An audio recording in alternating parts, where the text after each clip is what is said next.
This show contains movie spoilers and swearing.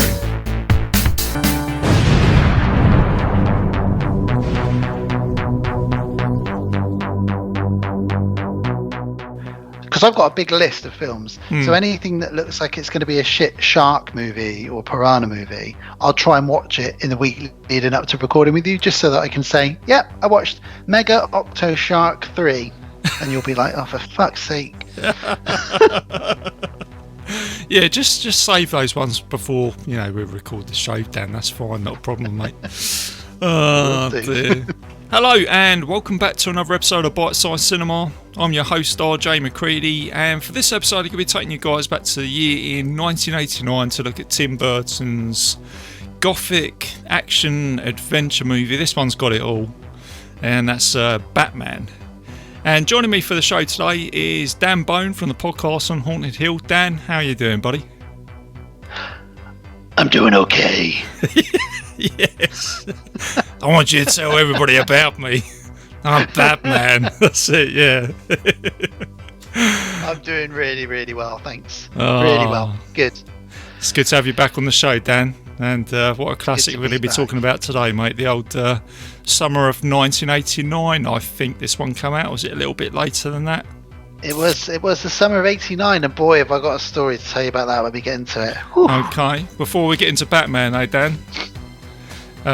Because as I spoke to you, I'm off social media now, so I don't know what you've been doing, so it's a surprise for me. It's almost like we've gone back to the 80s, where I've sort of knocked on your door with my BMX and gone, Dan, do you want to come out? Yeah. And I've gone, kick the ball about. What have you been up to? Because I haven't seen you for a week or so tell me about what you've been doing, and what movies have you been watching, dare I say? Well, as usual, I've been watching a lot of films. There's two specifically that I wanted to mention, which I think are worth mentioning. Also, I've started working my way through Twin Peaks again, because still never seen the third season, which was released a couple of years ago. So I'm working my way through season 1 and 2, then the movie Fire Walk With Me, and then I'll be starting that season 3, which I've heard is really good. So that's been taking up a lot of my time. But film-wise, I watched a film called Sonic the Hedgehog. Oh, right, okay. Right, I've got something I can tell you about Sonic in a minute, but tell me about this film. Was it good? I was blown away by how good this film was. It's a real, and maybe it's just the way that the year is going with all the news and the pandemic and everything, but there's something about this film that really caught me at a really good point, and it was a great feel-good film. You got Jim Carrey as Dr. Robotnik, and he was hilarious in it. Sonic was great. The effects were great. It was funny. And by the end of it, I was just like a kid smiling. It took me back to those sort of early 90s when Sonic was everywhere, And for any Sonic the Hedgehog fan, there's loads of Easter eggs all the way through it, loads of little nods to Sega and everything. But for anyone out, kids discovering it, I think kids will just love it. And I can't recommend it enough, really. And I posted it on Facebook and social media saying, this might be controversial, guys, but this film is awesome. And I tell you what, 99% people agreed. They all said they were taken aback by how good it was as well. So was it the fact that this film came out? I think I saw on the side of a bus being advertised, but it came out about February time, early this year. And yeah, that would make sense. I think it might have just it got caught up with the, dare I say it, the 2020 COVID-19. I think because you're right. March came in, didn't it? And then all of a sudden everything just sort of went to batshit. No pun there at all. But, but I had to chat that one in somehow. But no, putting all that aside, I don't want to bring that into the show. But I love it when somebody comes out and says, I watched this film, went in with no expectations, and come out with a big smile on my face, which just sounds like it's done for you. And I love it when a film does that. So I know what that feeling's like. You just come out and think that film was better than it really should have been. But I loved it. Jim Carrey hasn't been funny, let's be honest, for the last sort of 20 years, maybe 10. And he was brilliant in this, and he was having a laugh. There was a lot of good actors in it. James Marsden was in it, Cyclops from the X-Men movies, and just all round, just a lot of fun. It wasn't too childish either. Yeah. It was just hit the sweet spot in the middle. Right, okay. Loved it. Yeah, it's well, the funny thing is, I've got a Sega plug-in for you because about 2 weeks ago, Becky, my missus, she took me to this retro games night, sort of local in our town. So I was playing the Sega Master System. That's the one I went to because I thought, I haven't played one of those for a long time. And I was playing Golden Axe for the whole night. I was like, do you know what I mean? So now you're talking my language. Yeah. So Becky, she said to me, "Oh, how about I buy you one of those, for like your birthday?" I said, "Yeah, I'd love to." So she's got me a Sega Mini. But on top of that, she goes, right. She said to me, "I've been on at you for doing the loft up for a long time." And then she said, "How about you turn it into a games room?" As soon as she said, "Yeah, a games room," I went, "Oh yeah, that sounds like a good idea." I've been up there for 8 days, Dan, doing this loft. Yeah. Right. 8 straight days. I've had some time off from work, mate. I have not stopped, and now I've got that Sega Mini in my loft, mate, as a games room. I'll send you some pictures, but yeah. Oh, dude, that is the dream. Yeah. Yeah, and then Becky said, she goes, "Let me get this right." She goes, "I've been on at you now to do this loft for years." And she goes, and it's taken a retro games night for you to get it done. I went, yeah, that's kind of how I roll, really. So there you go. She knows if she needs anything around the house done, she needs to dangle the carrot. Yeah. That carrot might be a Nintendo, a Sega, it could be anything. But you'll work for the right reward. Yeah, just chuck Sonic the Hedgehog in there or Golden Axe and I'm sold, yeah. Need me to build this? Yeah, that's fine. So there you go, mate. Yeah, so it's funny really. You've watched Sonic, I've got involved with Sega, so got a computer game thing going on here, mate. So. While you're feeling nostalgic, I mean, I won't harp on about it, but while you're feeling nostalgic, I would recommend checking out Sonic, honestly. It's really good. It came out, as you said, earlier this year, and it's a really fun film. Watch it with your kids, or watch it on your own like I did. We remember Sonic coming out in the late 80s, early 90s. Oh, it was massive. Was everywhere. Oh, it was massive, yeah. Absolutely massive, yeah. And I know you're a fan of the 16-bit games, aren't you? I think I've heard you mention that before. Totally. 8-bit, 16-bit, anything like that. It's, like I say, going back to playing those games, they're just so much fun.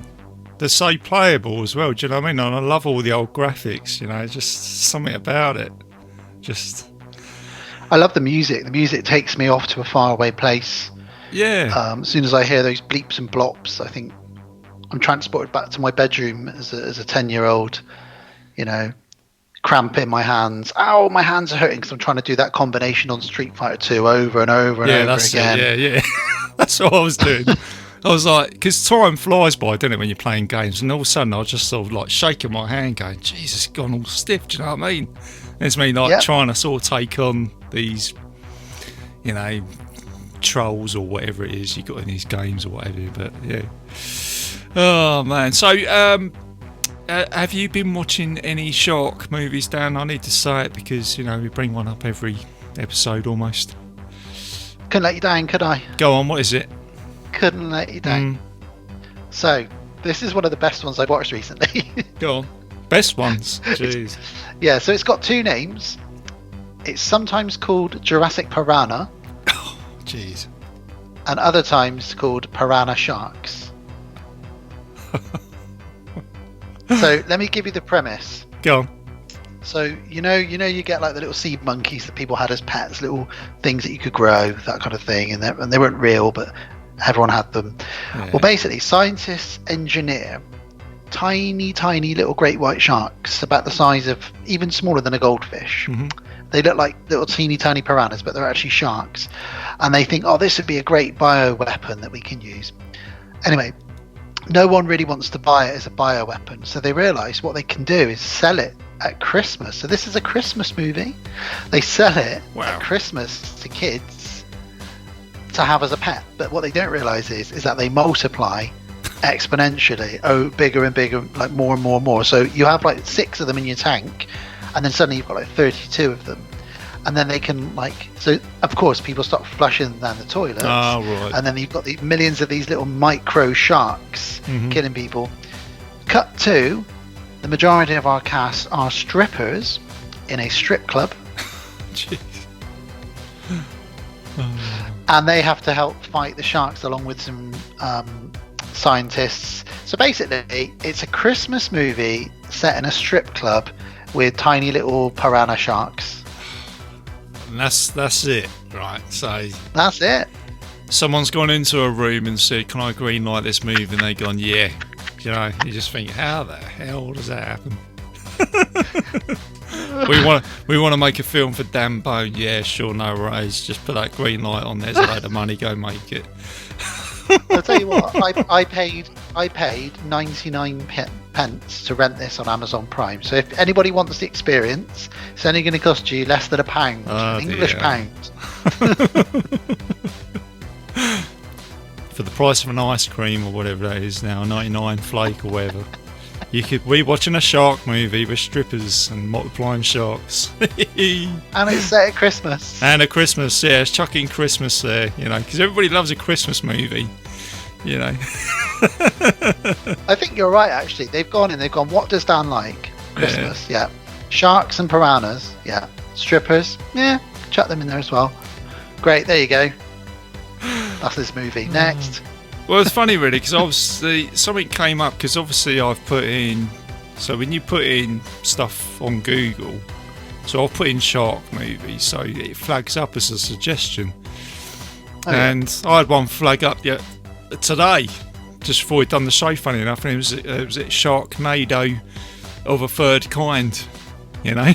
So I don't know whether they made it or whether it's in the works. Basically, eventually these sharks have gone into space, and you know.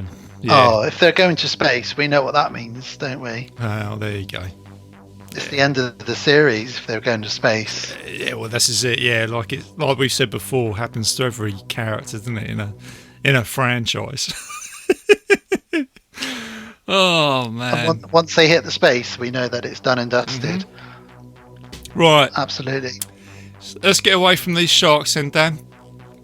Shall we have a look at this movie, then, mate? Let's have a look at Batman. Shall we go back to Gotham City? Oh yeah. Let's get into the Batmobile. Let's go to Gotham City. Let's play a trailer, and we'll see you guys soon.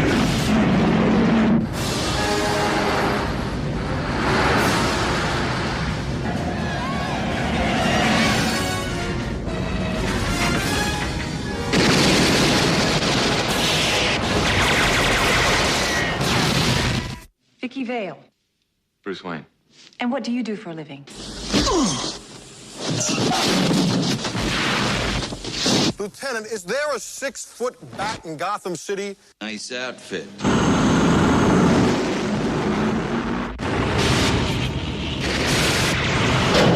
You look fine.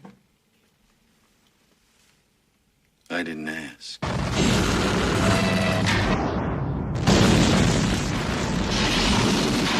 I have given a name to my pain. What are you? I'm Batman.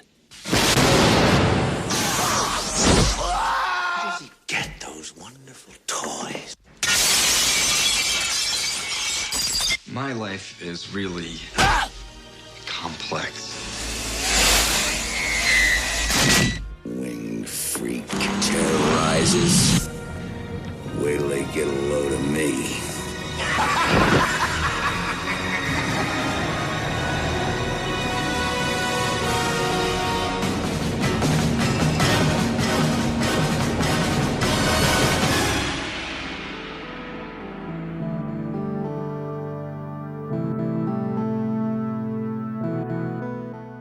And welcome back, guys. So the synopsis of this film is: the Dark Knight of Gotham City begins his war on crime, with his first major enemy being Jack Napier, a criminal who becomes the clownishly homicidal Joker. It's a film directed by Tim Burton. It's It's a PG-13. It's about a 2-hour runtime, and it's based on the DC comics. So, Dan, what do you want to say about this movie? You can say, big film. Isn't it? Very, very special place in my heart. I saw this one 3 times in the cinema in the summer of '89. Oh, wow.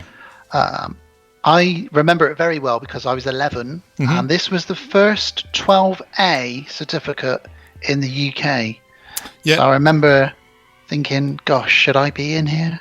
You know, but it was fine. Well, you was a better man than I was, Dan, because I couldn't get in the cinema, unfortunately, for this one. I seem to really? I seem to remember it because it was a 12. I just couldn't get through because I was around about 10 or 11. And I remember that being the talk in the playground at school. Because, you know, obviously when a film comes out, especially a film like this, it's a big deal, isn't it? And I think, well, all the memorabilia, isn't it? And like stickers, bubblegum stickers, merchandise, wasn't it? I think it came out before the film, and the T-shirts, and I just seem to remember this just being a massive event. Like, wow, just Batman was just like everywhere. So I kind of watched the film through my bubblegum cards, and when you're that age, you're not too worried about spoilers. You just I started collecting the cards, and I was looking at all the scenes, and I was kind of like thinking, well, I'm actually watching this film like this now, and I was just going, wow. Well, I mean, it was pre-internet, so you had so much merchandise, like you said, and we talked about this when we talked about Willow, but the same, you're right, a lot of this stuff came out even before the movie. It was such a big deal, and this was back when America would get a release much earlier than the UK. Yeah. So you had all these trailers, you had the Prince Batman soundtrack, trading cards, stickers. I had a baseball cap before I'd even seen the film with the logo on it. There was toys, there was breakfast cereal, you name it. It was everywhere. So this was one of those. For me, this is up there with Ghostbusters with regards to the amount of merchandising associated. Obviously, Star Wars is the king of all of that, the original Star Wars movies. But this Batman was just, you could not escape it. It was literally everywhere. Yeah, it was huge. Like I say, it was a big deal. And I suppose I was too young to know. Because the guy who plays Batman, which is obviously Michael Keaton, I was unaware of his background. So from the age that I was, Michael Keaton was just Batman.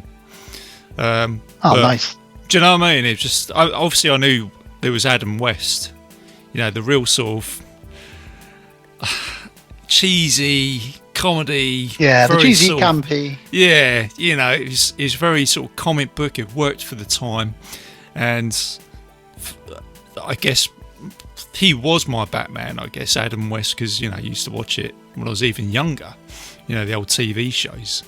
But I think this one really took it to another level, where it's just like it was darker. But then when I was watching it, funny enough, I was watching it last night, and I just thought, man, this film really holds up, because it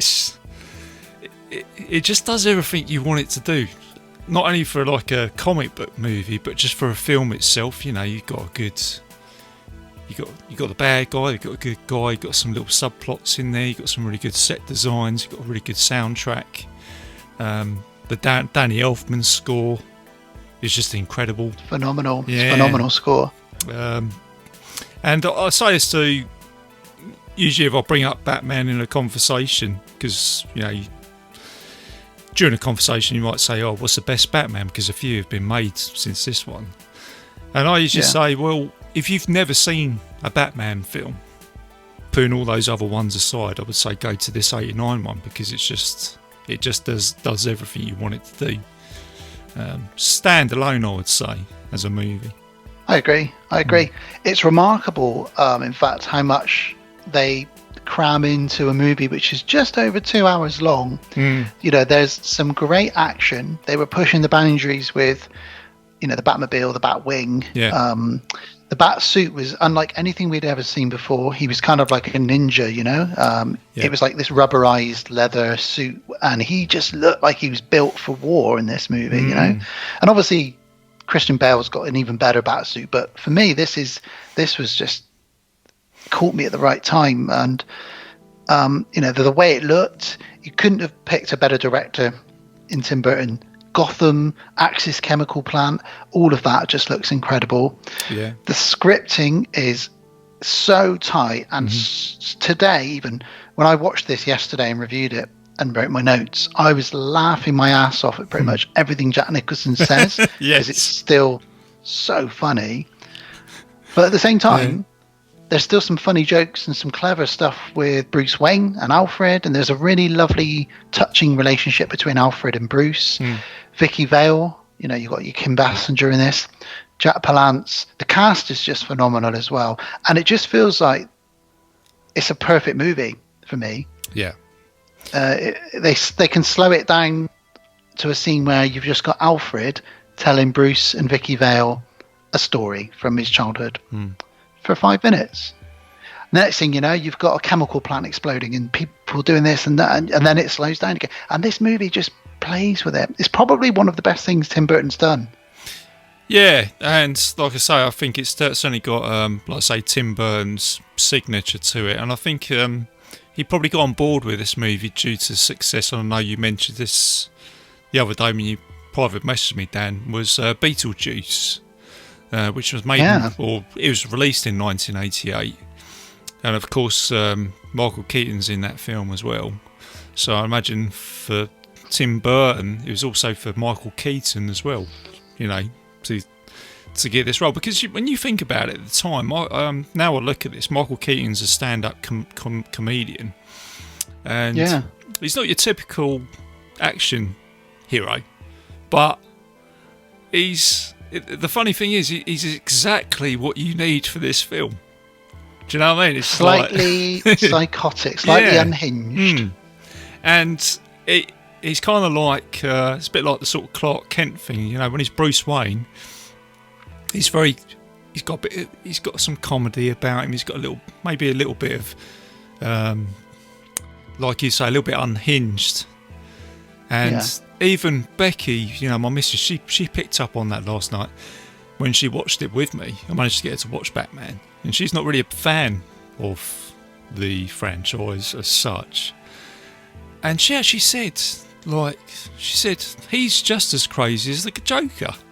And I said, I said to her, it's interesting you say that, because you've picked up on that, not being too familiar with the franchise, but you've just said that he's just as mad, you know. That's what she was picking up on, which was interesting. There's the moment in the middle of the movie where Alexander Knox, the reporter, finds out about Bruce Wayne's parents, and he tells Vicki Vale, and he says, they realise, you know, this is a kid that saw his parents gunned down in front of him, had a gun pointed at him, and that's it. And Alexander Knox says to Vicki Vale, you've got to wonder what something like this is going to do to a kid. And this is what it's going to do to a kid. It's going to turn him into this psycho ninja, basically. It's going to make him go and wear some rubber and dance around in the shadows and put on a voice. It's a phenomenal film. And like I said, I saw it 3 times. We persuaded my best friend when I was 10, we persuaded his mum to, because you had to, back then, we, like you said, we couldn't have got in. They wouldn't have believed you were old enough, even though we were only a year younger. So his mum would sort of pay for the tickets and say, oh, they're both 12, even though we were both 11. And the first time we went, we actually got there late, and we walked in about 5 minutes into the film, so we'd missed the first sort of 5 minutes, and I was really gutted. In fact, I walked in on the bit where he says, I'm Batman. As I walked in, he'd said that, and I thought, well, hang on a minute, I've missed some of this by the looks of it. So we told her this, and she said, oh, I'll take you back next weekend, and I'll drop you off earlier this time. And we loved it so much the second time that we made her take us the 3rd week in a row. So we got to see it 3 times. Now, this cinema that you went to, Dan, so I don't think I've ever asked you this question before, because I remember my cinema, because I lived, it was a Canon cinema that was opposite from where I lived, so my bedroom window overlooked this Canon cinema, so I used to get to see what was coming out. It's probably my passion for films that was sort of been built on. Was it the same for you? Was there a regular sort of cinema that you go to where you lived that you can remember? Well, there's 2 or 3. Well, actually, there's probably about 6 or 7 cinemas in Bristol now. But back then, I was only a child, didn't drive, so it was limited. I just was wherever the adults would take me. So it would either be an Odeon or an ABC. There was a Canon in Bristol, but the one that I saw Batman in was actually it was an independent cinema called the Orpheus. Wow. A very small. That's a hell of a name for a cinema, isn't it? Jeez. It's still going now. Is it? Still going now. It's an independent cinema. It's only got about 2 or 3 screens. Very small. Orpheus. Wow, that's a powerful name, isn't it? The Orpheus. Isn't Orpheus the name of the dude out of The Matrix? Or? That's Morpheus, but it's like him. Orpheus. Yeah. Sure, Orpheus is the name of the dude out of the Forbidden Planet as well. It's got something like that, or a Greek character or something, hasn't it? Let's go to the Orpheus, man. You're just expecting something like demons to happen, you know. Do you know what I mean? That sort of the Orpheus cinema. You know, anything can happen. Fucking hell, trust you guys cinema like that. Hey, goddammit, that girl's a friend of mine. Yeah, that's it. The other thing about this movie is this was the first time I got to spend my pocket money on a cassette, and I bought the print soundtrack on cassette, and I was really chuffed because I had cassettes that I'd been bought for Christmas and my birthday, but this was my first soundtrack that I'd ever bought, and I thought, this is brilliant, and I listened to that soundtrack over and over and over again. Yeah. I thought you was going to say something else with your pocket money. Sorry, mate. I thought you was going to say it's the first time you bought yourself a wrestler hot dog at the cinema. It's all right. It's okay. I was very lucky. The guy that I was friends with when I was 10, his parents were very generous, and I'd stay over there every weekend. This is the kid I watched RoboCop, Freddy Krueger, all these things with. His parents had Sky TV way before anyone else, and they were very generous with their money, and I just got treated like royalty when I was there, so that she'd give us a tenner. So, yeah, wow. £10 back then was big time. Tons of money. But sorry, mate, going back to this Prince soundtrack, because that's worthy of bringing up, actually, because he does a really good job. I mean, I like Prince. I'm a fan of his music. I don't listen to it all the time, but when I do listen to it, it's like one of those. He's one of those artists where I go, oh yes, that sounds pretty good today, in the car. But yeah, it just seems to go really well with this film for me. It does. The bat dance, really well. Bat dance, isn't it? That he does, and even the music videos that he's done for this, where he's dressed up like the Joker and he's dancing around and very well choreographed. And, the album and the songs sound quite sort of industrial and almost a bit futuristic, and that matches Gotham. Yeah. So when you hear them playing in the street when a car drives by, or some hoodlums or listen to a radio, it fits in nicely with Gotham because it sounds a little bit otherworldly, just like Gotham. Because with Gotham, you don't know if it's in the 40s, if it's now. I'm glad you said that. It's a very odd place, Gotham, isn't it? It's it's very gothic noir, isn't it? Sort of. Yeah. Steampunk. And again, but they never actually they don't actually tell you what time period it's in, do they? There's no mention of it. I think there's no, and it doesn't really matter because they've got TVs and cameras and stuff. But it's set, and I like to think it's set in its own little universe, really. Yeah, I think it's a combination of like the 1930s, 40s, like the sort of Al Capone. Chicago sort of time, but then the technology is kind of ahead of itself, but not too advanced. You know what I mean? So you still got the Batwing and the sort of Batmobile, isn't it? You can hear like a V8 engine in it, but it's very clever. But then you've got the little kids like extra, read all about it. Batman arrests Joker, and you're like, when is this? It's brilliant. I love that. Yeah. It's timeless. And that might be what you said earlier. That might be why it holds up still so well, because it's kind of effectively timeless. Yeah, I guess so. You can't really pinpoint it, can you? So yeah, absolutely. Films like that do tend to age better, didn't they? So Yeah. the other thing I was going to say, obviously I'm going to chuck this one in. I always say this: the building block, Dan, bite-sized building block. Put them together for me. Oh God! I'm going to get you from A to B.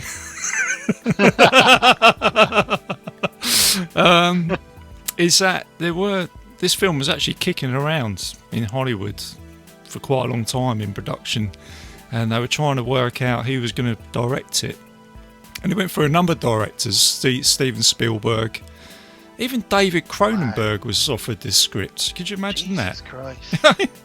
That would have been. He would have been actually like the Fly. He would have been half man, half bat, if that was the case. Yeah.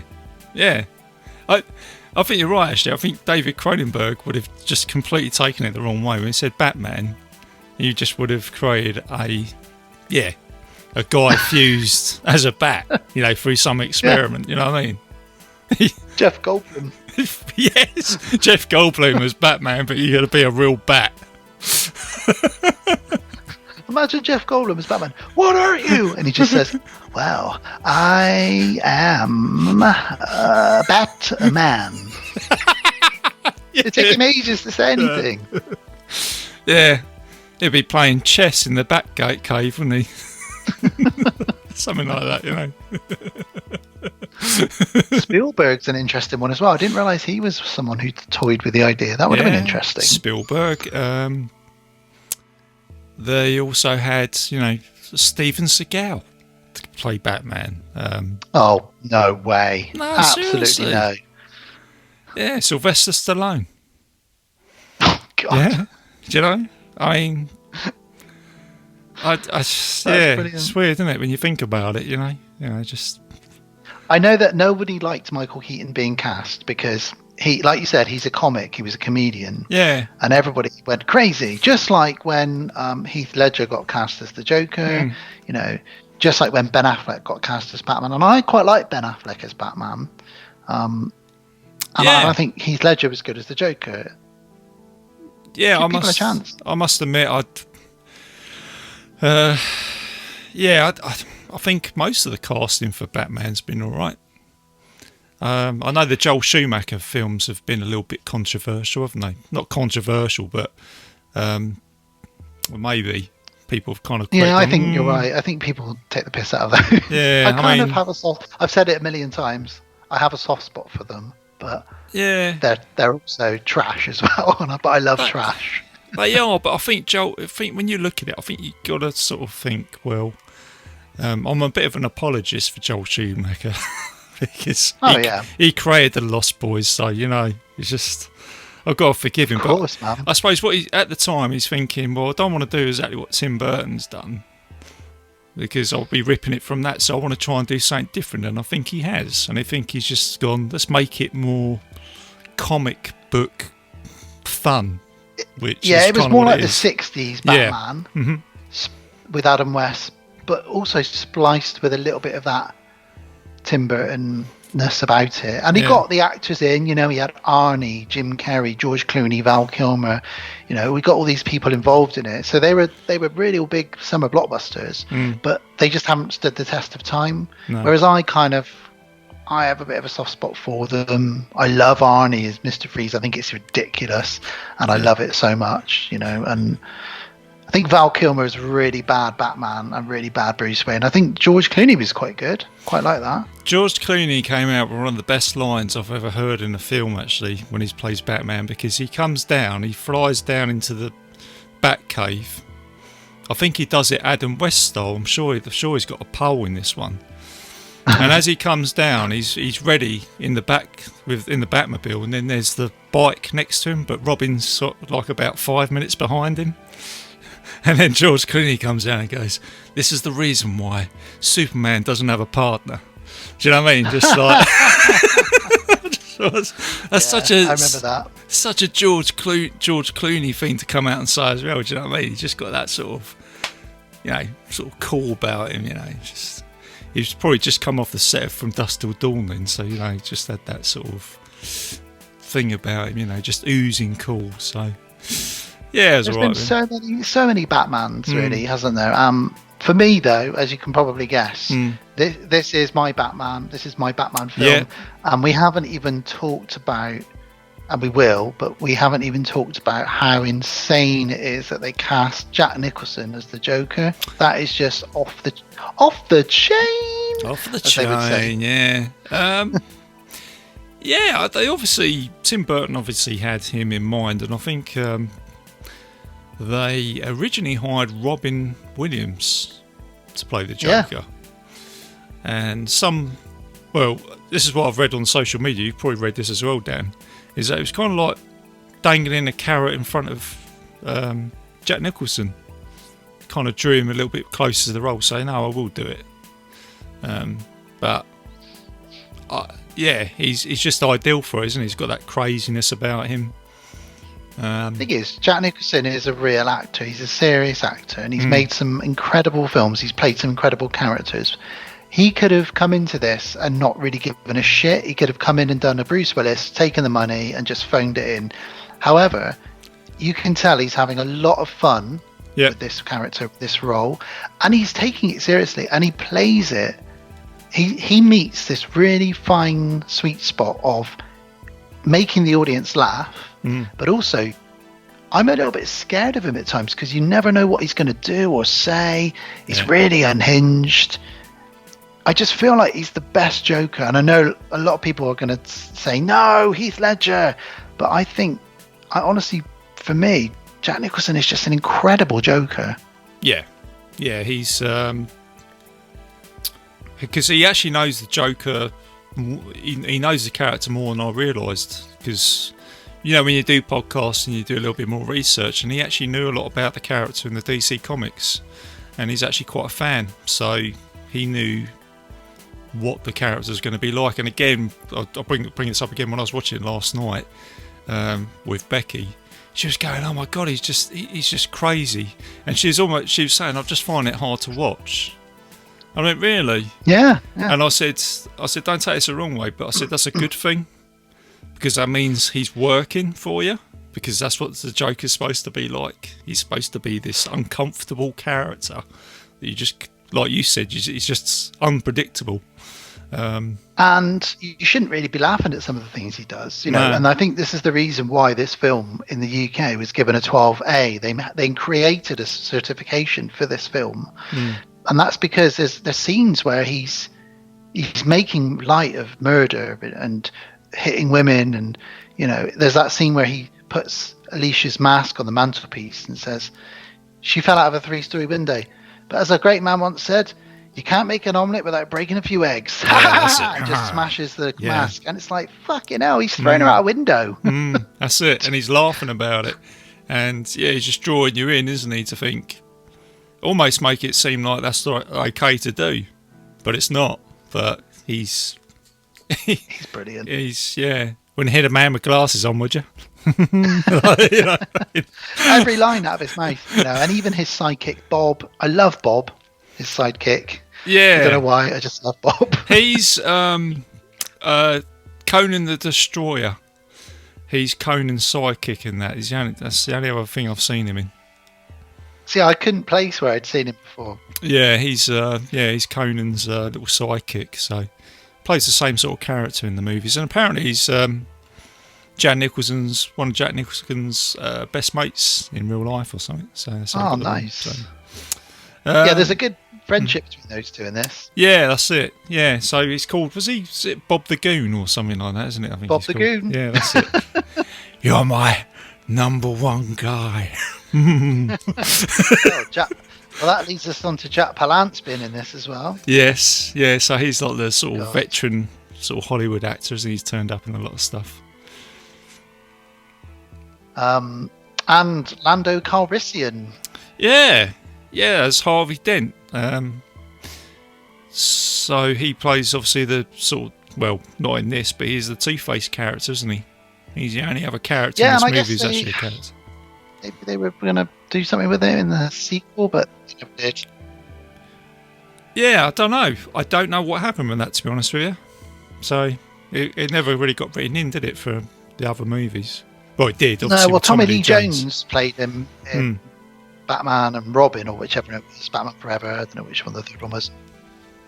But yeah, nothing more with Lando Calrissian. No, but he's another good actor. He's got a lot of charm about him as well, isn't he, Billy D. Williams? Oh, he's smooth as butter, that guy, isn't he? Very smooth, yeah. Very smooth. And the other actor in this, who's turned up in a lot of films, is a guy called William Hootkins. He plays Lieutenant Eckhart in this. And Eckhart, yeah. Sort of that sort of noir lieutenant, with a sort of cigar in his mouth, and yeah. Yeah, a big fat guy eating sandwiches, smoking a cigar. When I watched it, I thought that, when Jack Napier gives him like a sort of paper bag, I just thought it was going to be a sandwich. I didn't think I've got you your favourite sandwich. Like, so I don't know why. I just thought that was going to. It wasn't his money. But yeah, he's turned up in other movies. He was one of the X-Wing pilots in A New Hope. Really? And he was also in one of my favourite films called Biggles. He plays. Biggles. He's in that as well. So he's one of those guys that turns up. You get these sort of side characters that you see everywhere in movies. Yeah, I mean, it's great cast wall to wall, really. Every little character throughout, and we've not even talked about it, but we will as we go through the film. We've got Kim Basinger in this, as well, who's absolutely stunning in this. She is lovely. Jerry Hall, Mm-hmm. She's in this as well. She's got a small role as Alicia, and there's just a bunch of other people in it. And of course, we can't not mention Alfred, Michael Gough, who plays Alfred. Iconic character, probably again my favourite Alfred, I would say. Yeah. Out of all of the Batman movies, I love him in this. And the other thing I was going to say is this: the background with this is it's based on a comic, The Killing Joke, and it's from a series of the Joker Wars or something like that in the DC world. You might know a little bit more than I do with that, Dan. I know The Killing Joke. I can't remember the name of the writer now, and I should, but I'm more Marvel than I am DC. But I know that the Batman got a little bit campy in the 60s. So in the 70s, they tried to bring it back and make it a little bit more dark. So the 70s and 80s saw quite dark comic books for Batman.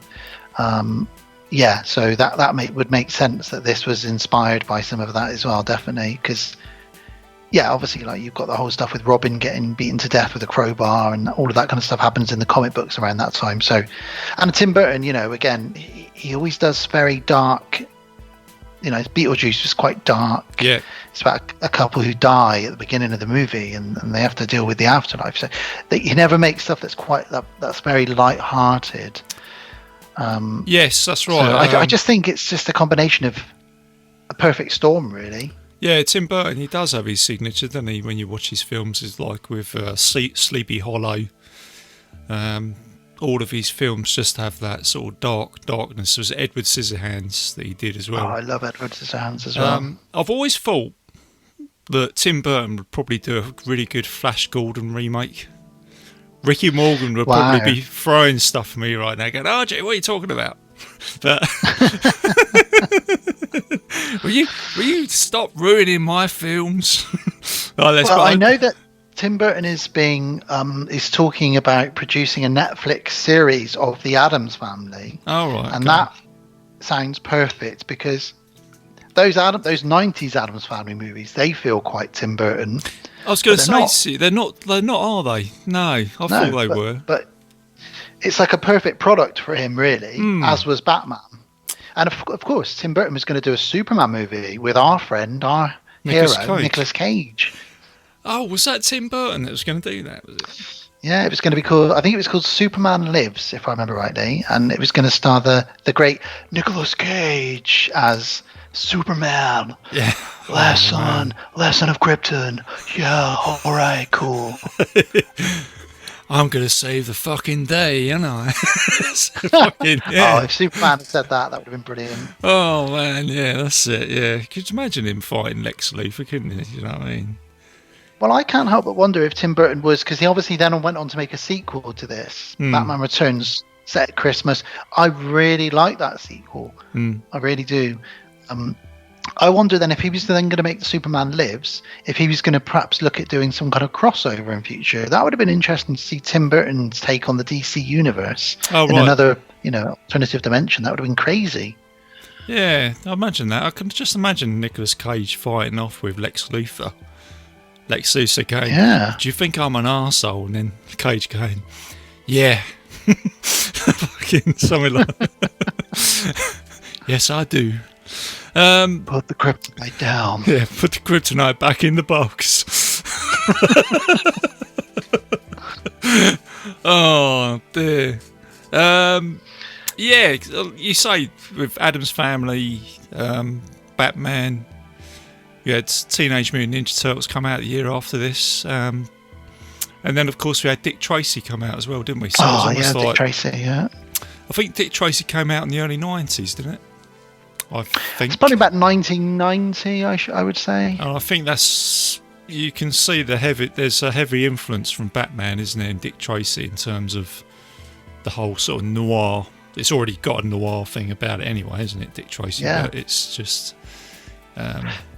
certainly the success of Batman probably helped that movie. For sure, absolutely. So shall we have a look at this film then, Dan? Do you want to tell us about Batman, mate, with your epic storytelling, mate? Same time, same bad channel. Oh, dear. Once upon a time. Once upon a time. Bat time. So we start off in bustling Gotham City. What do you think about Gotham in this movie? I mean, we talked about it briefly, but how incredible does Gotham look in this movie? I think it looks amazing. They've obviously used some matte painting for the backdrop, but the sets are incredible. I think they were made at Pinewood Studios. I think it's all. I was going to say, I believe a lot of it was filmed over here in the UK. And the other thing I was going to say, Access Chemical Plant is where they filmed Aliens. It's Beckton Gas Works or something. So yeah, in London. A little bit of a and also, there. Access Chemical Plants. If you're a fan of Ready Player One, talking of Spielberg earlier, which I am a huge fan of that. In the race at the beginning, the very first race, one of the buildings they drive past is Access Chemical Plant. So another link there. Man, there's so many Easter eggs in that film, isn't it? Do you know what I mean? It's unbelievable. It's ridiculous. Yeah. I googled it once. There's like 300 Easter eggs throughout that film. Wow. As a character from Mortal Kombat is picking his nose in one scene, or whoever it is, it's just non-stop Easter eggs throughout that entire movie. It's insane. Freddy Krueger, Jason Voorhees, I think they turn up somewhere, don't they?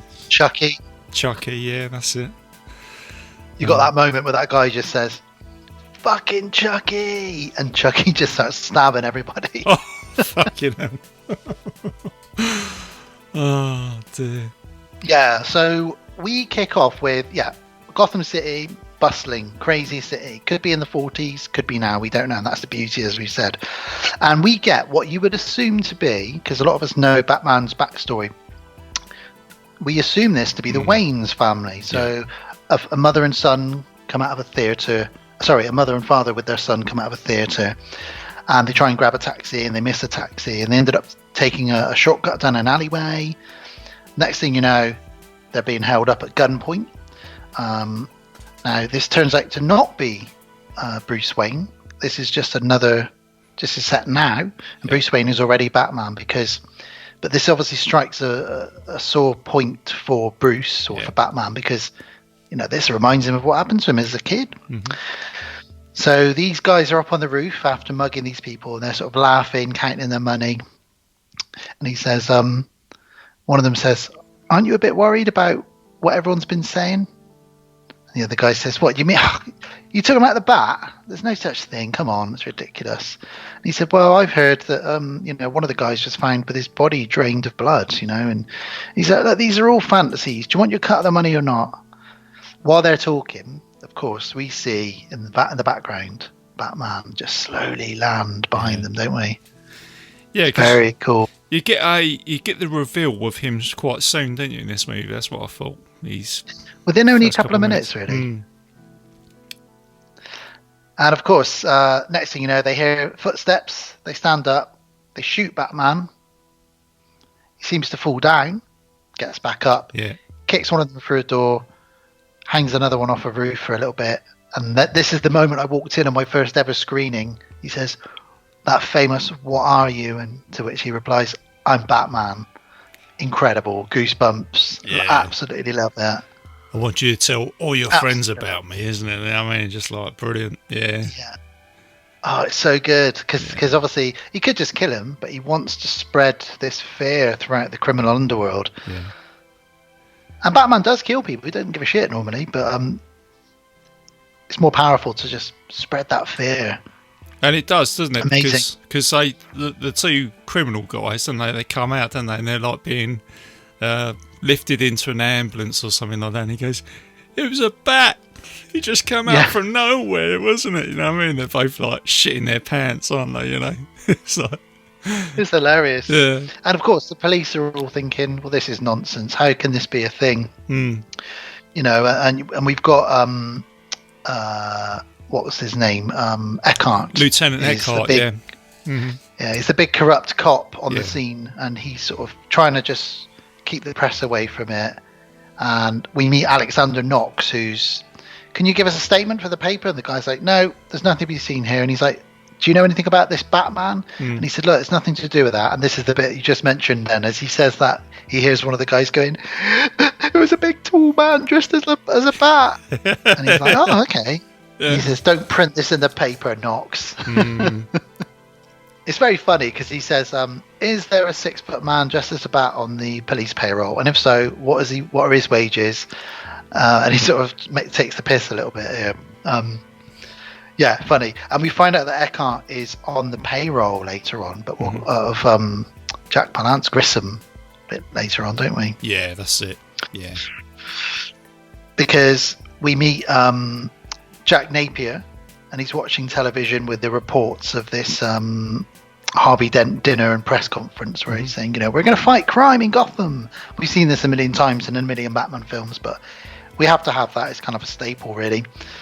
And Jack Nicholson or Jack Napier is watching this TV, and he's with what we think is his girlfriend, played by Jerry Hall. Yeah. But actually, she's really Grissom's girlfriend, and they're having a secret, naughty little affair. Which you find out later on, don't you? It just bolsters it up a little bit and pushes. He says, this Harvey Dent's got nothing. He can't do anything. I'll hand him his lungs on a plate. And she says, and if Grissom find out about me and you, what do you think he would hand you? And he sort of laughs and he's like, he's never going to find out about us. And he's playing with his lucky deck of cards. So we're setting up all those sort of Joker things. It's brilliant. Yeah. I love it. It's a nice setup, isn't it? And it's looking very... he's got a really nice suit on as well, isn't it? It's just kind of like developing into the Joker character, isn't it? Just gives you a little bit of a glimmer, I thought. Oh, he's a gangster, isn't he? He's got some great suits. And he's very vain as well, which is why turning into the Joker is such messes his mind up so much, because he's so vain. At one point, he's looking at himself in the mirror and he's sort of doing his hair, and she walks past and she says, "You look great." And he sort of looks at her and says, "I didn't ask." That's it. Because he knows he looks great. yeah. It's a real turnaround, isn't it, for the character? And I think you notice that more every time you watch it, those little bits of detail. Oh yeah, absolutely. You see all the little, because obviously this time around, I've seen this movie at umpteen times. We know that Grissom is onto him. Yeah. We know that he knows about his affair. He thinks he's being all clever and getting away with it. So, Alexander Knox, the reporter that we met earlier, he arrives back at his newspaper office, back at the Gotham... What's the name of the newspaper? I never remember it, actually. Gotham Bugle or something, whatever it's called. Oh, you got me. Yeah, I don't know. He gets back there, and they're all taking the piss out of him, saying, "Oh, here we go, I found a picture of the guy you're after," and someone's drawn a sketch of a guy in a suit and tie with a bat face and wings. It's that typical sort of banter in an office, isn't it? Do you know what I mean? Axel Foley gets the same thing, doesn't he? You know, but, want a cigarette, Axel? Yeah, I've heard that one before. Or Danny Glover. Oh, when yeah. his daughter stars in the With condom the condoms, commercial. that's it. Yeah, that's it. Draw for the condoms, isn't it? Yeah, just chuck that one in there. Oh. But he is in luck because as he approaches his desk, he sees an amazingly long pair of gorgeous legs. Yeah, she's And he looking actually very says, stunning. "Hello, legs." The Kim Basinger entry. Yeah, Basinger, Basinger. At some point, her name changed. Oh, Now, I used to God, call it Kim yeah. Basinger. Yeah, that's right. That was a thing, wasn't it, in the 90s, wasn't it? This whole... Yeah, I remember that getting brought up. Is it Basinger or Basinger? Yeah, I don't know which one it is. I mean, nowadays people say Basinger, but when she first came out, I'm sure she was Kim Basinger. Yeah, that's what I thought. I've always said Kim Basinger, you know. I suppose it's the same as you say tomato, I say tomato, isn't it, or whatever, I don't know. Yeah. Yeah. Forgot about that. Well, she plays Vicky Vale, who is a photographer, an amazing prize-winning photographer who's toured the world. She's been to loads of war zones. She knows what she's doing. And she basically wants to team up with Alexander Knox, who's writing these stories about this Bat guy in Gotham. She thinks if she can get some photos and he can write a story, that they can win the Pulitzer Prize. They can, make a name for themselves. And he's like, this is brilliant. Someone actually believes me. I don't know how we're going to do it, though, because I can't even get 2 seconds with Commissioner Gordon. No one will talk to me. And she says, well, I've got some tickets to Bruce Wayne's benefit tonight. And everyone's going to be there. Everyone's going to be there. So we can go there tonight and we can try and find out a little bit more information. You could question Commissioner Gordon, Harvey Dent. Brilliant. So they're off to the party. Yeah. Awesome. And I like the way Love that Bruce Wayne sort of... She's walking around the party, isn't she? And then she bumps into him, but she doesn't know it's him, does she? And he just sort of underplays it a little bit, doesn't he? And this is where his like character comes in, isn't it? Do you know what I mean? He's almost got like a little bit of a comical tone to it. Yeah, she says, do you know who Bruce Wayne is? And he says, not really, no. And that's almost like an insight into his mind, like, I don't really know who I am. Yeah, I suppose. Yeah, in fact, yeah, when you look at that scene now, it is actually quite sort of poignant, isn't it, for the actual film? Because she's saying, are you Bruce Wayne? I don't know. It's like, I don't know who Bruce Wayne is. It's almost like he's kind of almost telling her there and then that there's 2 of me. There's this sort of alter ego, and then you get Bruce Wayne, so whichever one you want to pick. Yeah, it's very clever, that, actually, when I think about it. It's a very cool party. Obviously, it's Bruce Wayne's Manor, so it's huge. There's people, playing, doing the casino games, and having fun. Alfred's walking around, making sure that Bruce isn't smashing glasses. He keeps catching little glasses as they're about to drop off behind him and stuff. And Alexander Knox and Vicky Vale are snooping around. They try to get some information out of the Harvey Dent and Commissioner Gordon, but no one will speak to them. They have a bit of a snoop around. They walk into a room full of crazy statues and war weapons, and they start slagging off Bruce Wayne, saying, this guy must be nuts. Look at this. Where do you think he bought that? And then he appears behind them and he says, Japan. And they're like, how do you know that? And he says, well, that's where I bought it, in Japan. That's it. And they suddenly realise, oh shit, this is Bruce Wayne. Wow. And he says, how can I help? And he says, can you give me a grant? And Bruce Wayne, when he leaves, he says to Alfred, give Mr. Knox a grant, please. Yeah, that's it. Yeah. I picked up on that last night, actually, when he said that. I thought, he's just done it. Boom, there you go. That's it. Oh, and one of the butlers. 6 bottles of champagne as well, wasn't it? Yeah. And he sort of goes to him, what do you reckon? 6? Will 6 do? Yeah, okay, well, say 6. He's so rich. He's so rich, it's ridiculous. Well, while this party is happening, Jack Palance is basically setting up Jack Napier because he knows he's having an affair with his wife. So he pretends that they need to go to Axis Chemicals and they need to take some stuff out of the safe and cover their tracks because there's some stuff that could get them all into trouble at Axis Chemicals. Secretly, though, he's already cleared the safe out. And what he does is, as soon as Jack Napier leaves for Axis Chemicals with his goons, he then calls the cops. Yeah. And he says, I'd like to report an incident. So he's setting him up straight away. And now, wind of this gets to Commissioner Gordon at Bruce Wayne's party. And a guy walks in, a cop, and he says, just to let you know that Jack Napier has been reported at Axis Chemicals. And they're like, right, this is our chance. Let's go and get him. So Bruce spies all of this because he's got secret cameras all around his. He must have them mansion. everywhere, mustn't he? Because he just sort of zooms in and he can listen to what they're saying, can't he? There must be microphones everywhere. You wonder what goes on in his bedroom then. Yeah, that's it. It's like, what the hell? And the voyeur Batcave. Just rewinding back tapes of him and Vicky Vale. Well, this is it.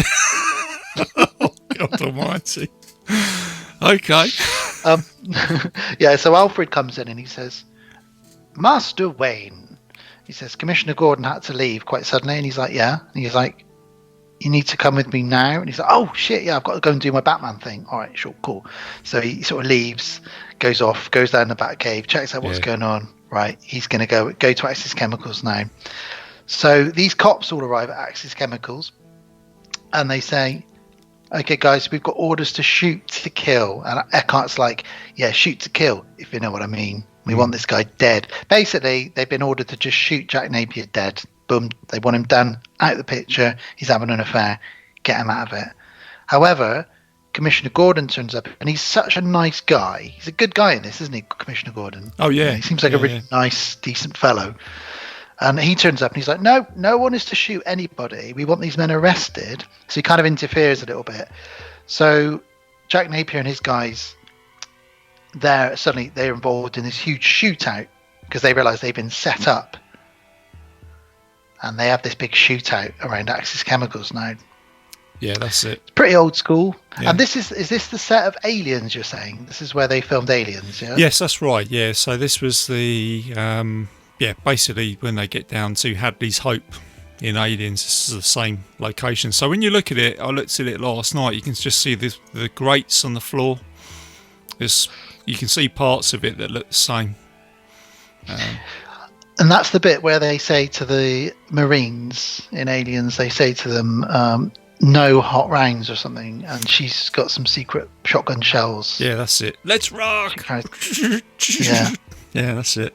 Well, you're supposed to use harsh language. Yeah, that's it. So it's that part there. I can see it now. Now you've said that, I can see that. Yeah. So, that's the sort of tie over there with that. And the other thing I was going to say, mentioned the Commissioner Gordon. That role was offered to Tom Atkins as well. Can you imagine Tom Atkins in this film? It'd be great. That would have been amazing. Yeah, I know. Yeah, that's what I would have thought. He probably would have been more sort of trench coat and a cigar. Do you know what I mean? Got some news about your dates. Yeah, they've arrived. The bad news is they're all dead. Yeah, thrill me. Do you know what though? I can see him as Commissioner Gordon. Oh yeah, absolutely. Yeah. He'd be tugging on some sort of cigar, or cigarette. Yeah, that's it. Oh yeah, I can definitely see that. He'd be trying to sort of get him with Vicky Vale, I think, as well, wouldn't he? With his, with that tash. Thrill me. Yeah, thrill me, mate. Give me some sugar. I know that's Bruce Campbell, isn't it? Imagine Bruce Campbell as Batman. Oh my God. Who am I? Who the hell are you? I'm Batman. What the hell? Come on. Here we go. It's like a joke when he go, well, hello, Mr. Fancy Pants. What are you supposed to be? Krusty the Clown? Yeah. Now I kind of want to see that. Yeah, I could see that, yeah. Well, while this shootout's going on, Batman obviously shows up and he starts taking out some of the Joker's guys. Yeah. And he's spotted by Commissioner Gordon. And there's this moment, and I get goosebumps when the police and Commissioner Gordon first spots what they think is this legend, and they see him, and he looks down, and they look up at him, and he says, oh my God. Yeah. And he just looks up and you see him and you think, shit, he's real. And Yeah. he's taking these guys. It's brilliant. Yeah, it is, isn't it? It's like you say, it's like, oh my God, he is real. You know, like, wow, you know, in this crazy town, we got some guy in a bat suit. Oh, dear. Now, I don't know if this is supposed to be what I think it is, but I messaged you this last night. There's a moment where Jack Nicholson, picks up an axe and starts swinging an axe just like he does in The Shining. Okay. Right, yeah, because I remember you saying, yeah, so it's that part. Yeah, I guess so. Yeah. So he starts cracking open all the vats full of chemicals and pulling all the levers, basically causing as much distraction and mayhem as he can to get away from these police. And Jack Nicholson in real life was a volunteer firefighter. Did you know that? No, I didn't know that. No. So when they did those takes of The Shining, he went through the door in about 3 chops because he's actually taken down doors in the past. Oh, right. As part of his volunteer firefighting. So they had to give him blunter axes and tougher doors so they could do more takes. Because he was just going through doors like they were hot knife through butter when they were doing that in The Shining. There's your little fact about Jack Nicholson. Do you think on set, like Tim Burtons said, there you go, Jack, there's a door, go on, do it. You know, chuck that axe through there and say it. Go on. Here's Johnny. Yeah. Well, Batman catches up with Jack Napier. Now, obviously, Jack Napier is the one that killed his parents, so he's got a beef with him. Yeah. He ends up shooting at Batman. Batman deflects the bullets back into Jack Napier's cheeks. Jack Napier falls. Batman grabs him, but he slips into the chemicals. Looks like Batman might have killed the Joker. The police think. They don't know. They're not sure. And Batman runs away in a smoke bomb cloud away from the police. And, of course, we get the hand come out of what I like to think of the Terminator 2 moment, where the hand comes out of the liquid. And we know that Joker has all been fucked up, basically. I was just going to say that bit, just going back to Batman again, he's got that little smoke capsule. Yeah. But God knows what he's doing, because he's going upwards.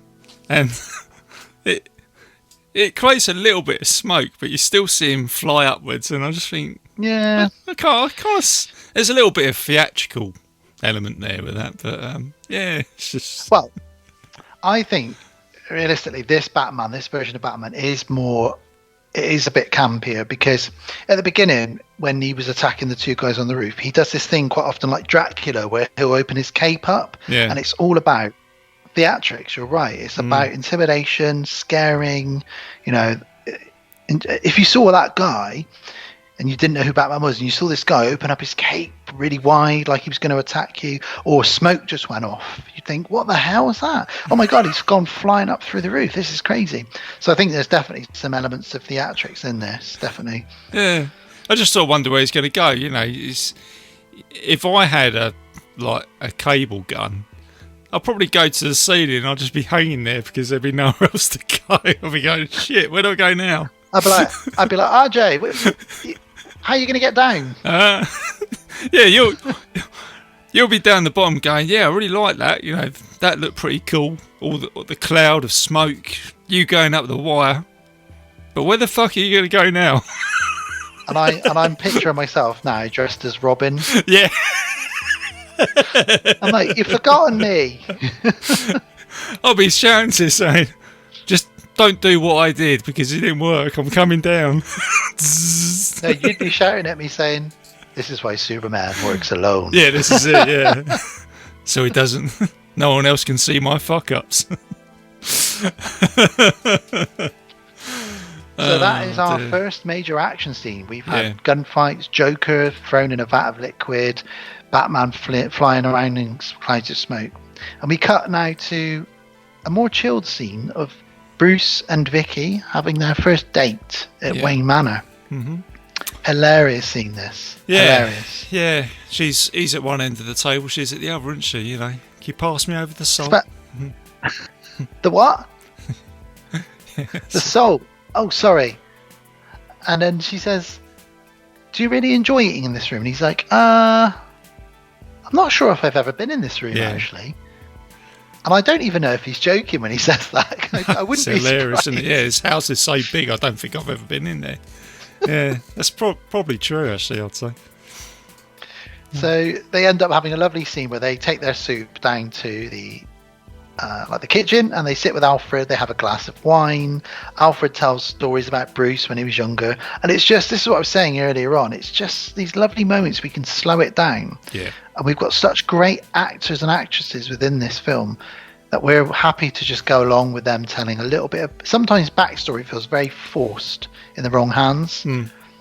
But when you've got Michael Gough as Alfred telling a story about Bruce Wayne going horse riding, I'll listen to that for hours. Yeah, I'm happy it's with that.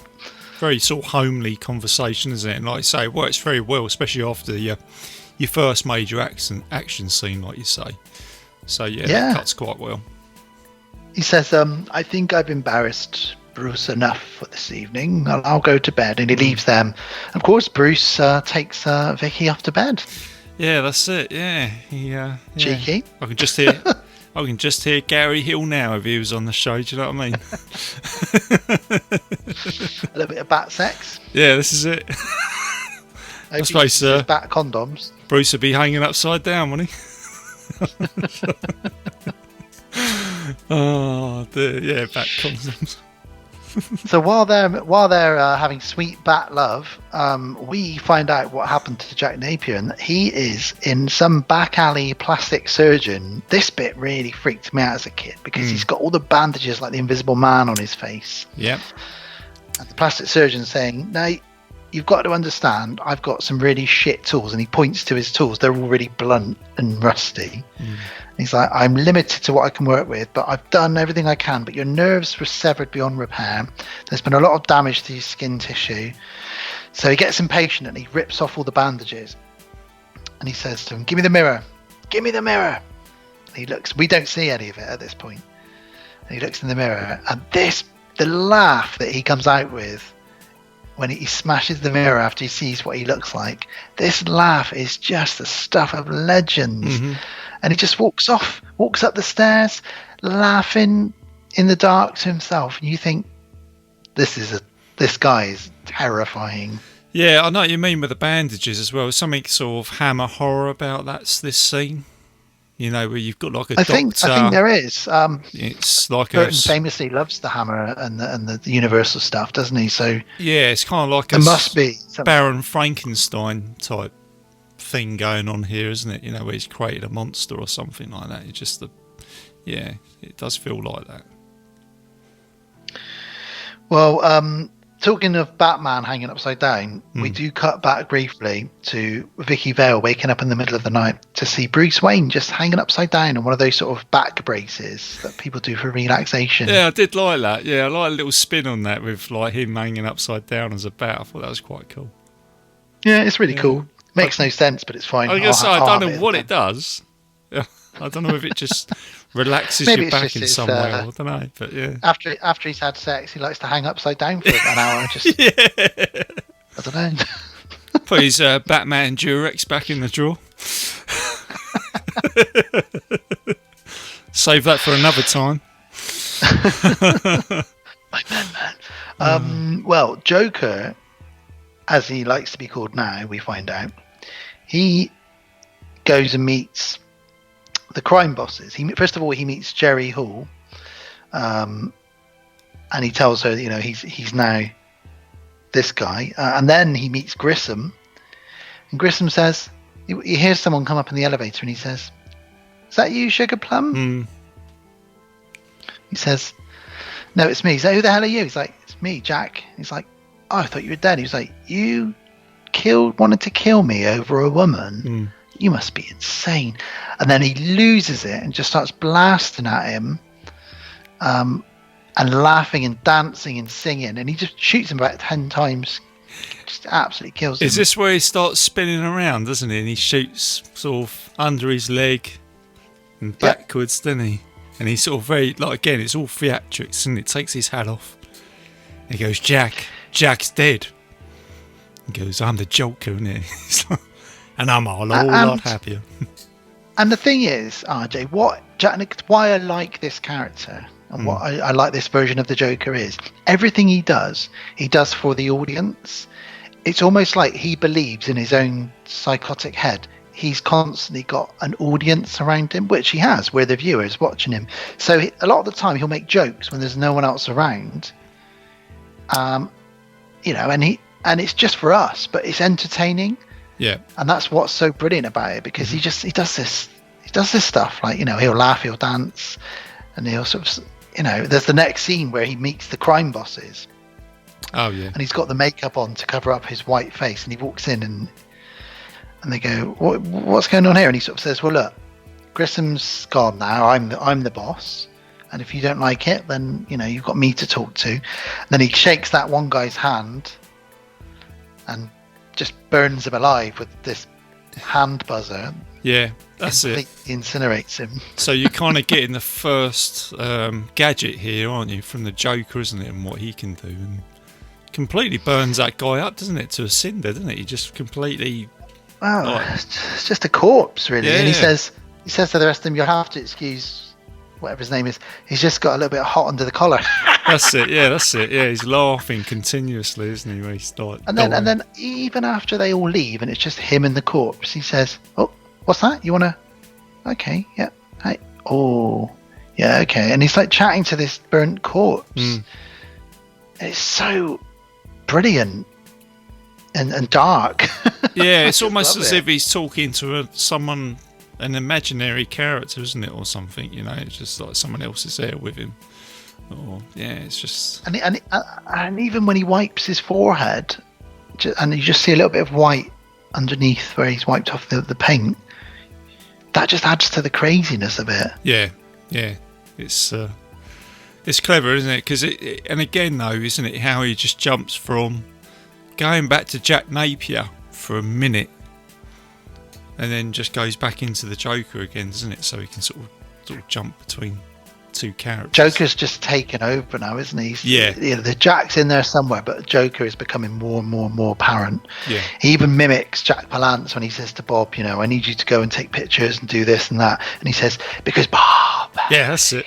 You are my number one guy. And that's what Jack Palance said to him earlier. It's a little bit of Nicolas Cage coming out there, isn't it? Maybe. I reckon Nicolas Cage could probably just play the Joker as well, I reckon he'll probably have a good run at it. Actually. Oh, wow. Maybe at his age now, that might be good. I always liked Mark Hamill doing the Joker's voice in the cartoon. Yes, he did the voice, didn't he? Yeah, that's right. He's another very sinister character, isn't he, Mark Hamill? Yeah, he can play some really, especially with his voiceover work. He's... And a lot of people might laugh at me or might not know what I'm talking about here, but there was a 90s TV show called The Flash, based on The Flash. And Mark Hamill played the trickster in that series, and he was really unhinged, really sinister character that The Flash had to go up against. I could see him play that, actually. Yeah, he just seems very... every time when I see him being interviewed or talking, he's very sinister. But he's Luke Skywalker as well, so you've got to love him for that. Sinister Luke Skywalker. Oh no, yeah. Well, I don't know where I'm going with that. Oh dear. Well, Vicky now starts to find out a little bit more about Bruce, because Bruce has stood her up, so she goes off and follows him. She's a little bit fatal attraction at this point. She follows Bruce around the city. And she sees him putting a couple of roses down, which is where we find out later is the space where his parents were killed in front of him. Yeah. But this leads us to... Now, if you've got clown phobias, this next scene is going to really freak you out, because we get a bit of a press conference going on, but suddenly all these mimes start turning up all around the place. And they're all doing their miming. One's trapped behind a glass door. One's pulling a rope. And Bruce is there and Vicky's there. Alexander Knox is there, but then suddenly the Joker turns up, and he says to the crime boss, "Are you talking about signing this contract? Because I saw him sign it in his own blood, and he used this very pen." Mm-hmm. And they're all looking at this guy like, "Who's this guy?" And then he throws the quill, stabs the guy in the throat, and he does that brilliant line where he says, "The pen is truly mightier than the sword." Yeah, that's it. And he just killed this guy in front of her. And then his mimes just started mowing people down with their machine guns. Fucking hell. It's pretty full on. It is full on, and it's full on how a pen can be that lethal as well, isn't it? As he throws it to that guy as well, do you know what I mean? And again, it's another sort of Joker gadget, isn't it? He's got as many gadgets as Batman has, isn't it? And I think that's where you kind of got the tie over between the two, you know?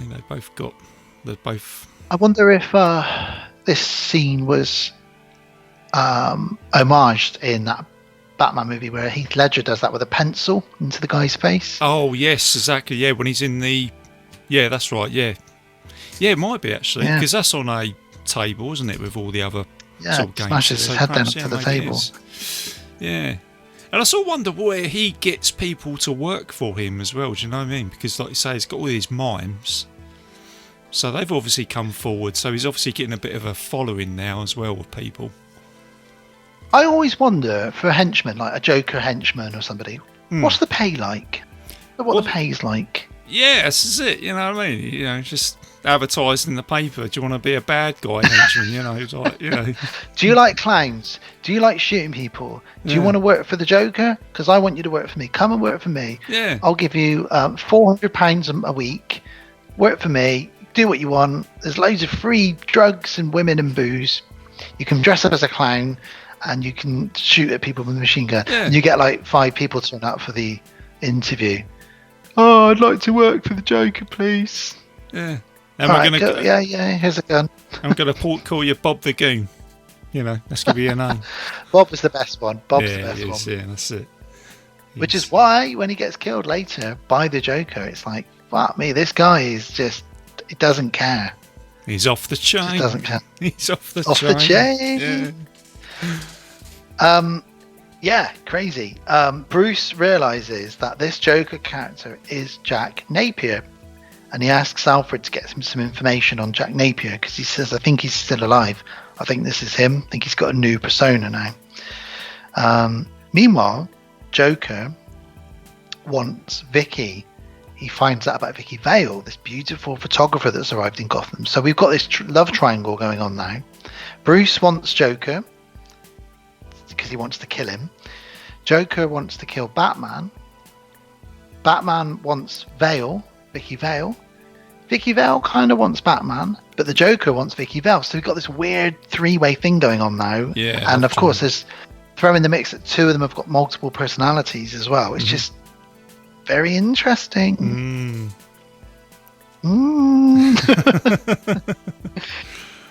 So the Joker starts fucking about with chemicals. And he's basically made it so that if you use a certain deodorant with a baby powder or a shampoo, 3 or 4 different combinations will kill you. And we find this out because a newsreader live on television just starts having a laughing, she just starts cracking up, laughing her face off to the point she falls down dead with a Joker smile on her face. I thought that was pretty freaky, actually. I don't know what it was when I watched that when I was younger. I was like, that's pretty... One of those scenes I wasn't expecting.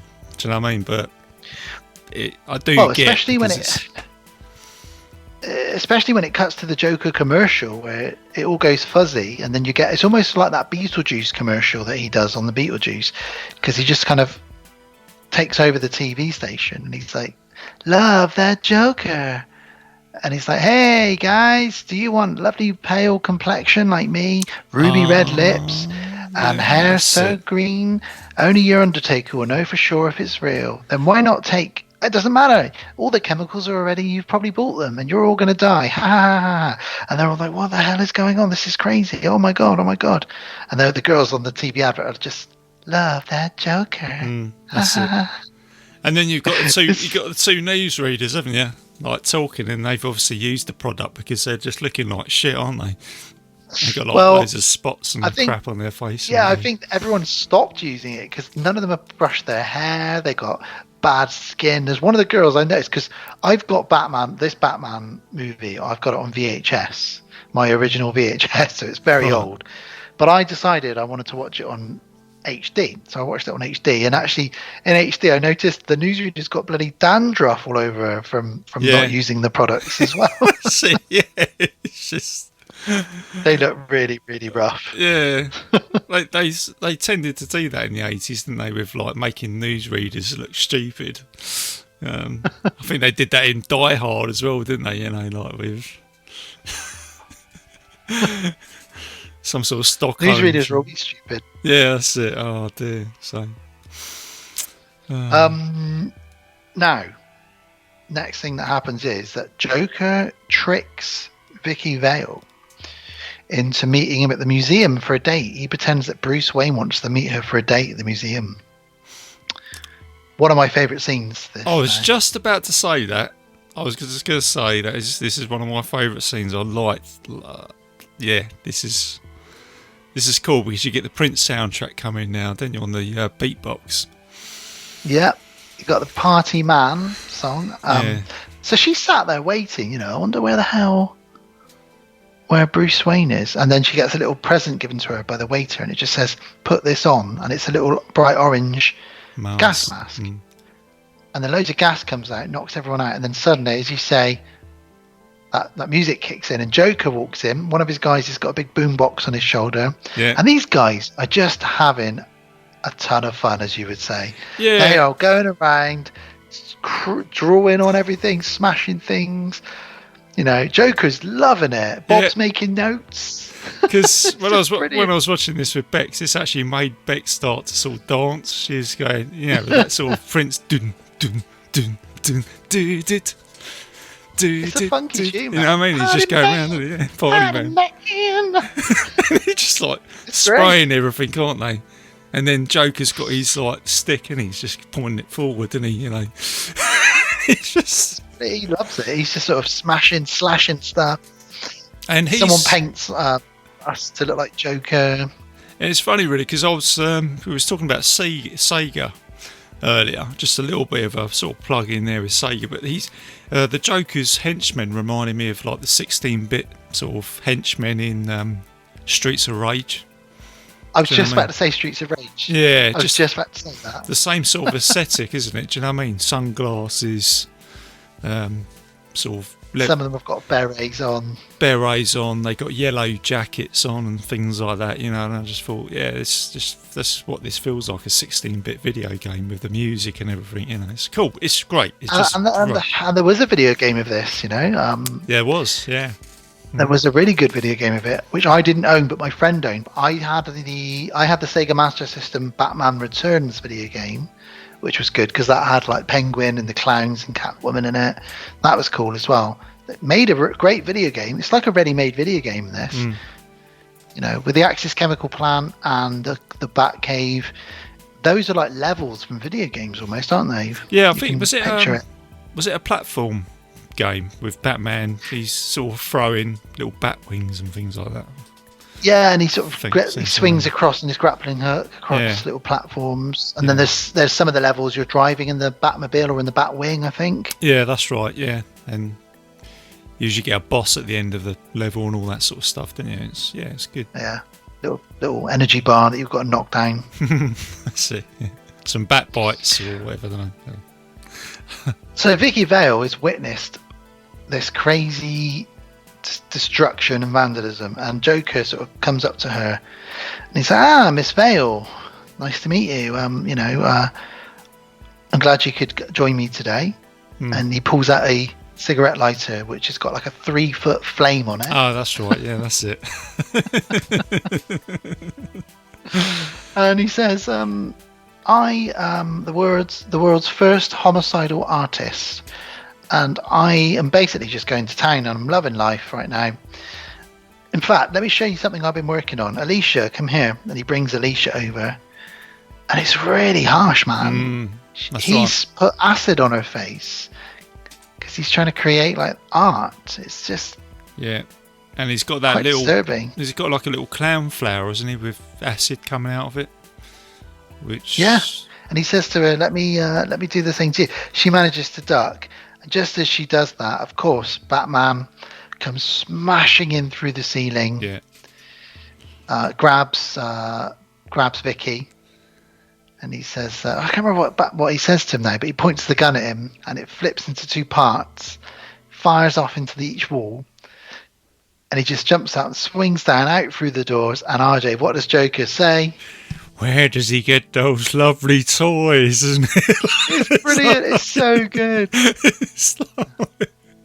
It's exactly the line that the Joker should say as well, isn't it? Do you know what I mean? There's nothing more he needs to say, is it? Yeah, because he's impressed. He's like, I want one of those. Oh man, this is it, you know. But it's almost like the Joker is enjoying Batman as well as art. Do you know what I mean? He just loves this dude coming in and almost spoiling his party in a funny sort of homicidal sort of way, I guess. Yeah, totally. Because, you know, obviously later on we'll get to, well, I'll mention it now, but it's like Batman says, you created me and I created you, isn't it? So the two sort of the yin and the yang kind of need each other to operate, don't they? Do you know what I mean? Batman needs these types of characters so he can exist and vice versa, I guess. So, yeah. As Tim Curry said in Legend, there is no light without darkness. No, that's it. And, yeah, that's true. And that's the other thing. It's funny you mentioned Tim Curry. I always think there's a little bit of Michael Keaton about Tim Curry. I don't know what it is. Just same I can see that. thing. Black curly hair. Yeah. Quite intense. You imagine Tim Curry playing Batman. Jesus Christ, It'd be like the butler. terrifying. Be like the butler out of Clue, wouldn't he, running around everywhere? Joker's in I there can somewhere. see him as Alfred. Yeah. Oh, there's a door handle. Hang on. Oh, no, it's a shower. Whoops. That's a great movie. I need to watch that movie again at some point. Great film, that is, yeah.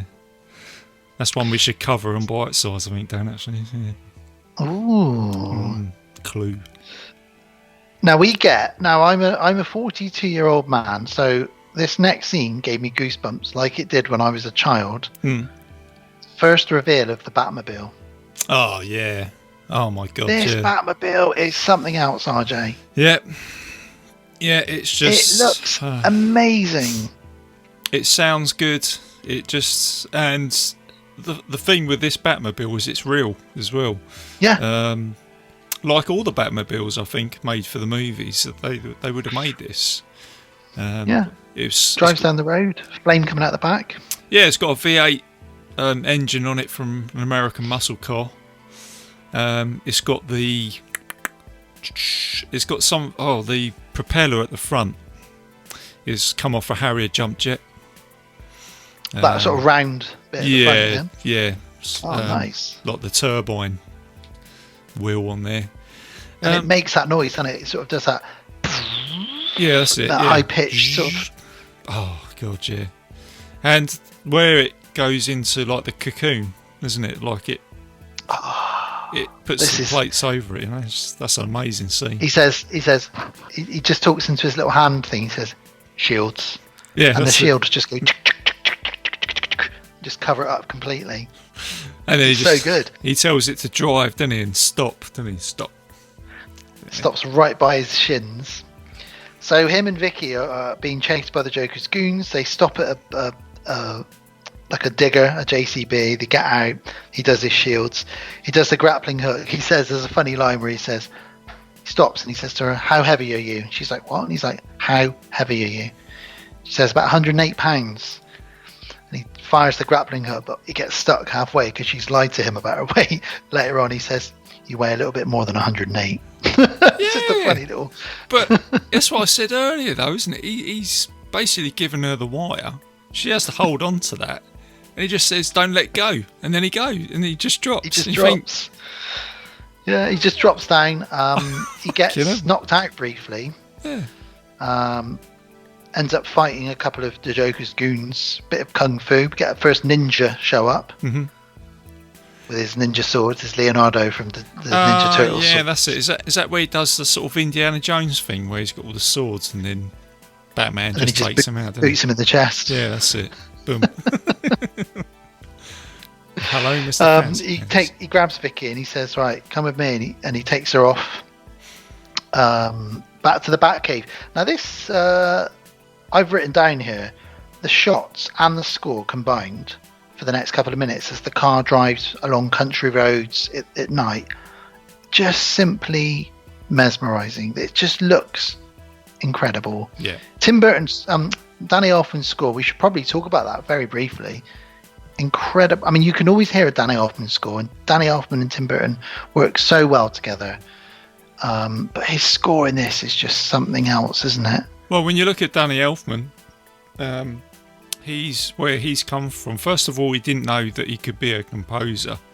He didn't realise he had this talent until he started putting stuff together. And he's very successful. I think he's got about 200 credits for soundtracks on IMDb. And this is the guy that created he was in Oingo Boingo, wasn't he? He did the Weird Science. Din, din, din, din, din. You know. So you go from that and then make a score like this, and he's been involved in pretty much everything. He did the Sam Raimi Spider-Man films. That's right. You know, Simpsons. Let's not forget that score. He did.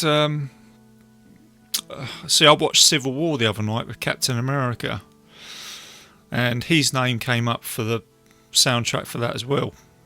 Really? He's just done everything, hasn't he? You know, so yeah, and this score is just, I was just listening to it before we started recording this show. It's just amazing, you know, just everything about it, mate. Just out of all the Batman soundtracks, this one just makes you feel like you're going to Gotham City. It almost makes you feel like Batman yourself. It's really iconic, and it fits. Every time they reveal something, you just hear that. It's just so epic. Yeah. And it really gets your heart going and fits in nicely with everything. I absolutely love it.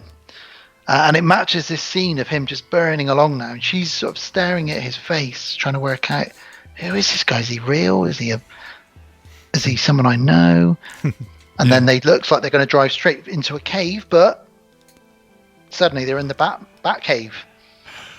Yeah, it's funny you say that though, Dan, with the wearing a Batman outfit, because I'm pretty sure if I put a Batman outfit on, you know it's me.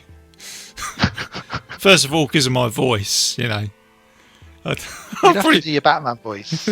You'd have to be a bit more like, I'm not RJ, I am not RJ, I'm Batman. I couldn't keep that up.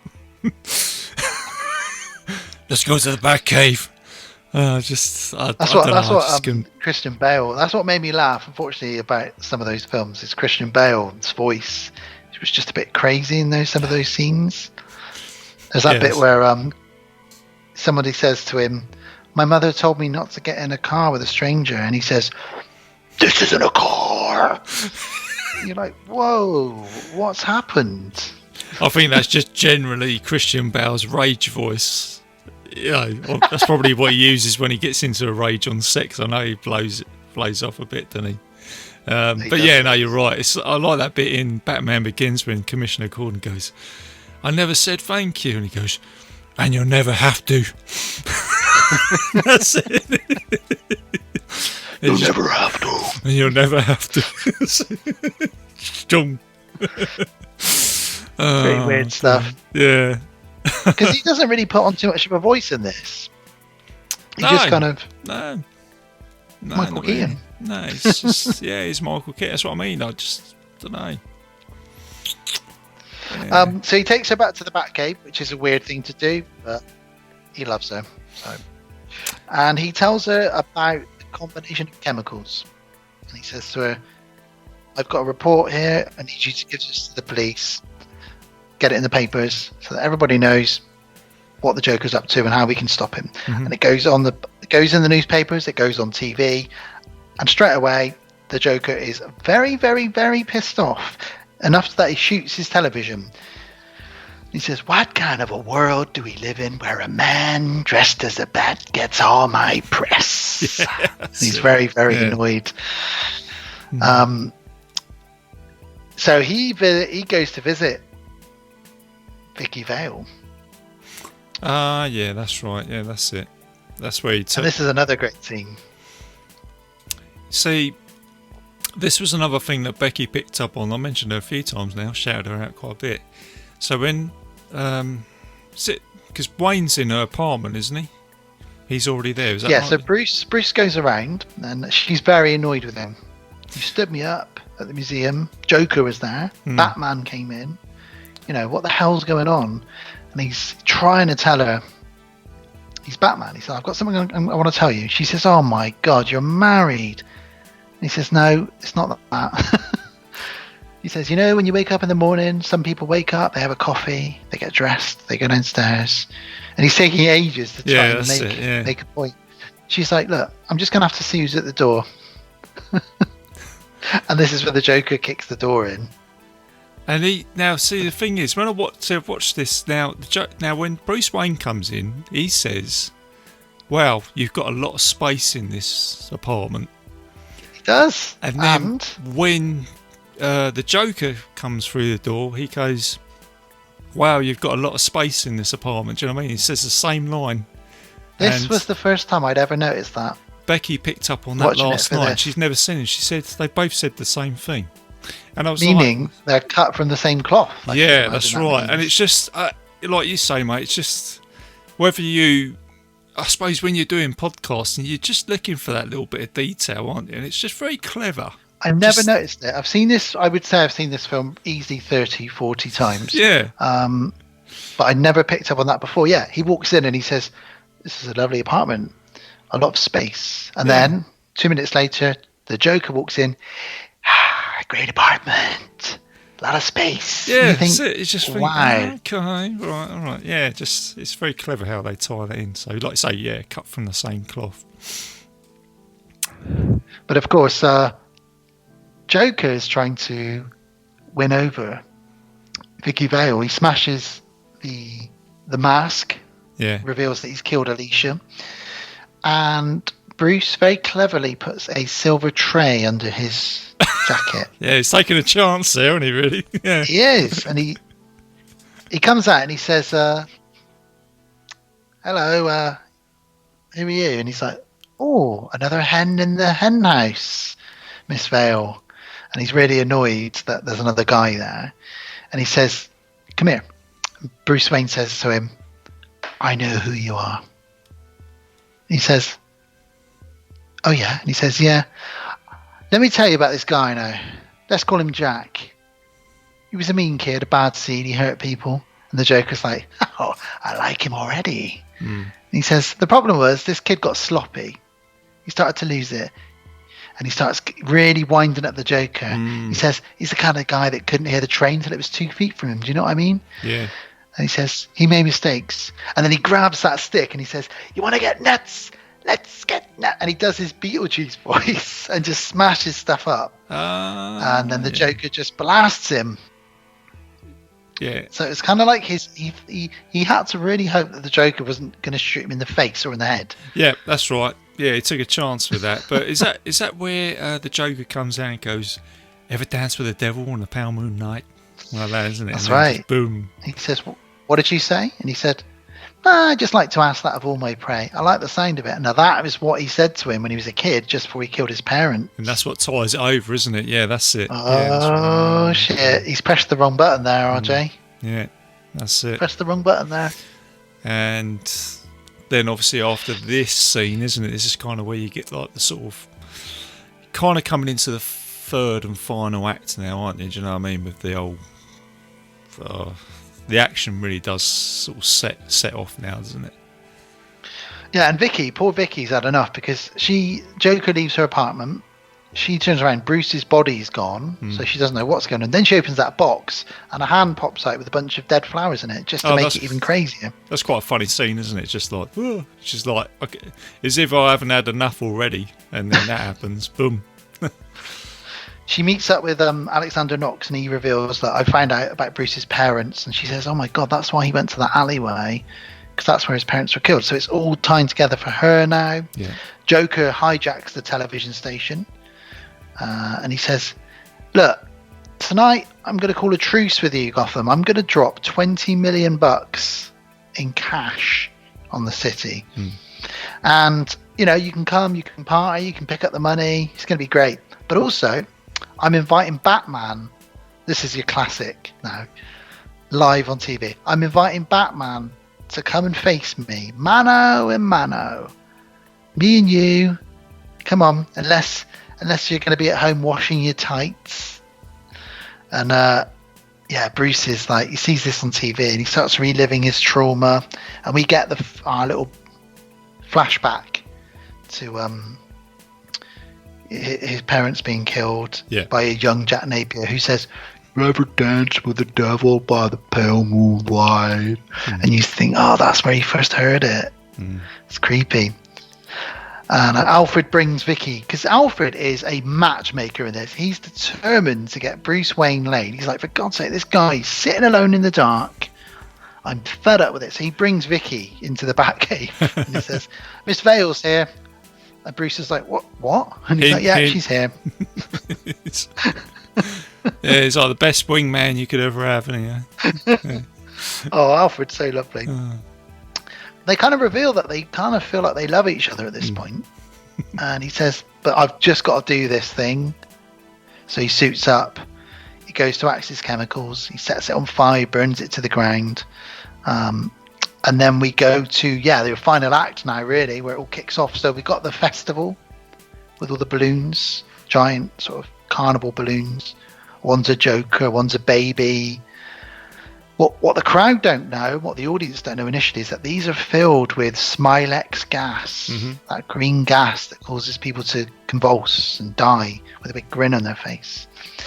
So the Joker's just throwing money around, dancing. He's loving it. They're all like, yeah, whoop, whoop. He's got his balloons. All his goons are there. They're loving it as well. They're all really, if you look at what they're all doing in the background, they're having such a good time. They're all laughing and dancing around. It's brilliant.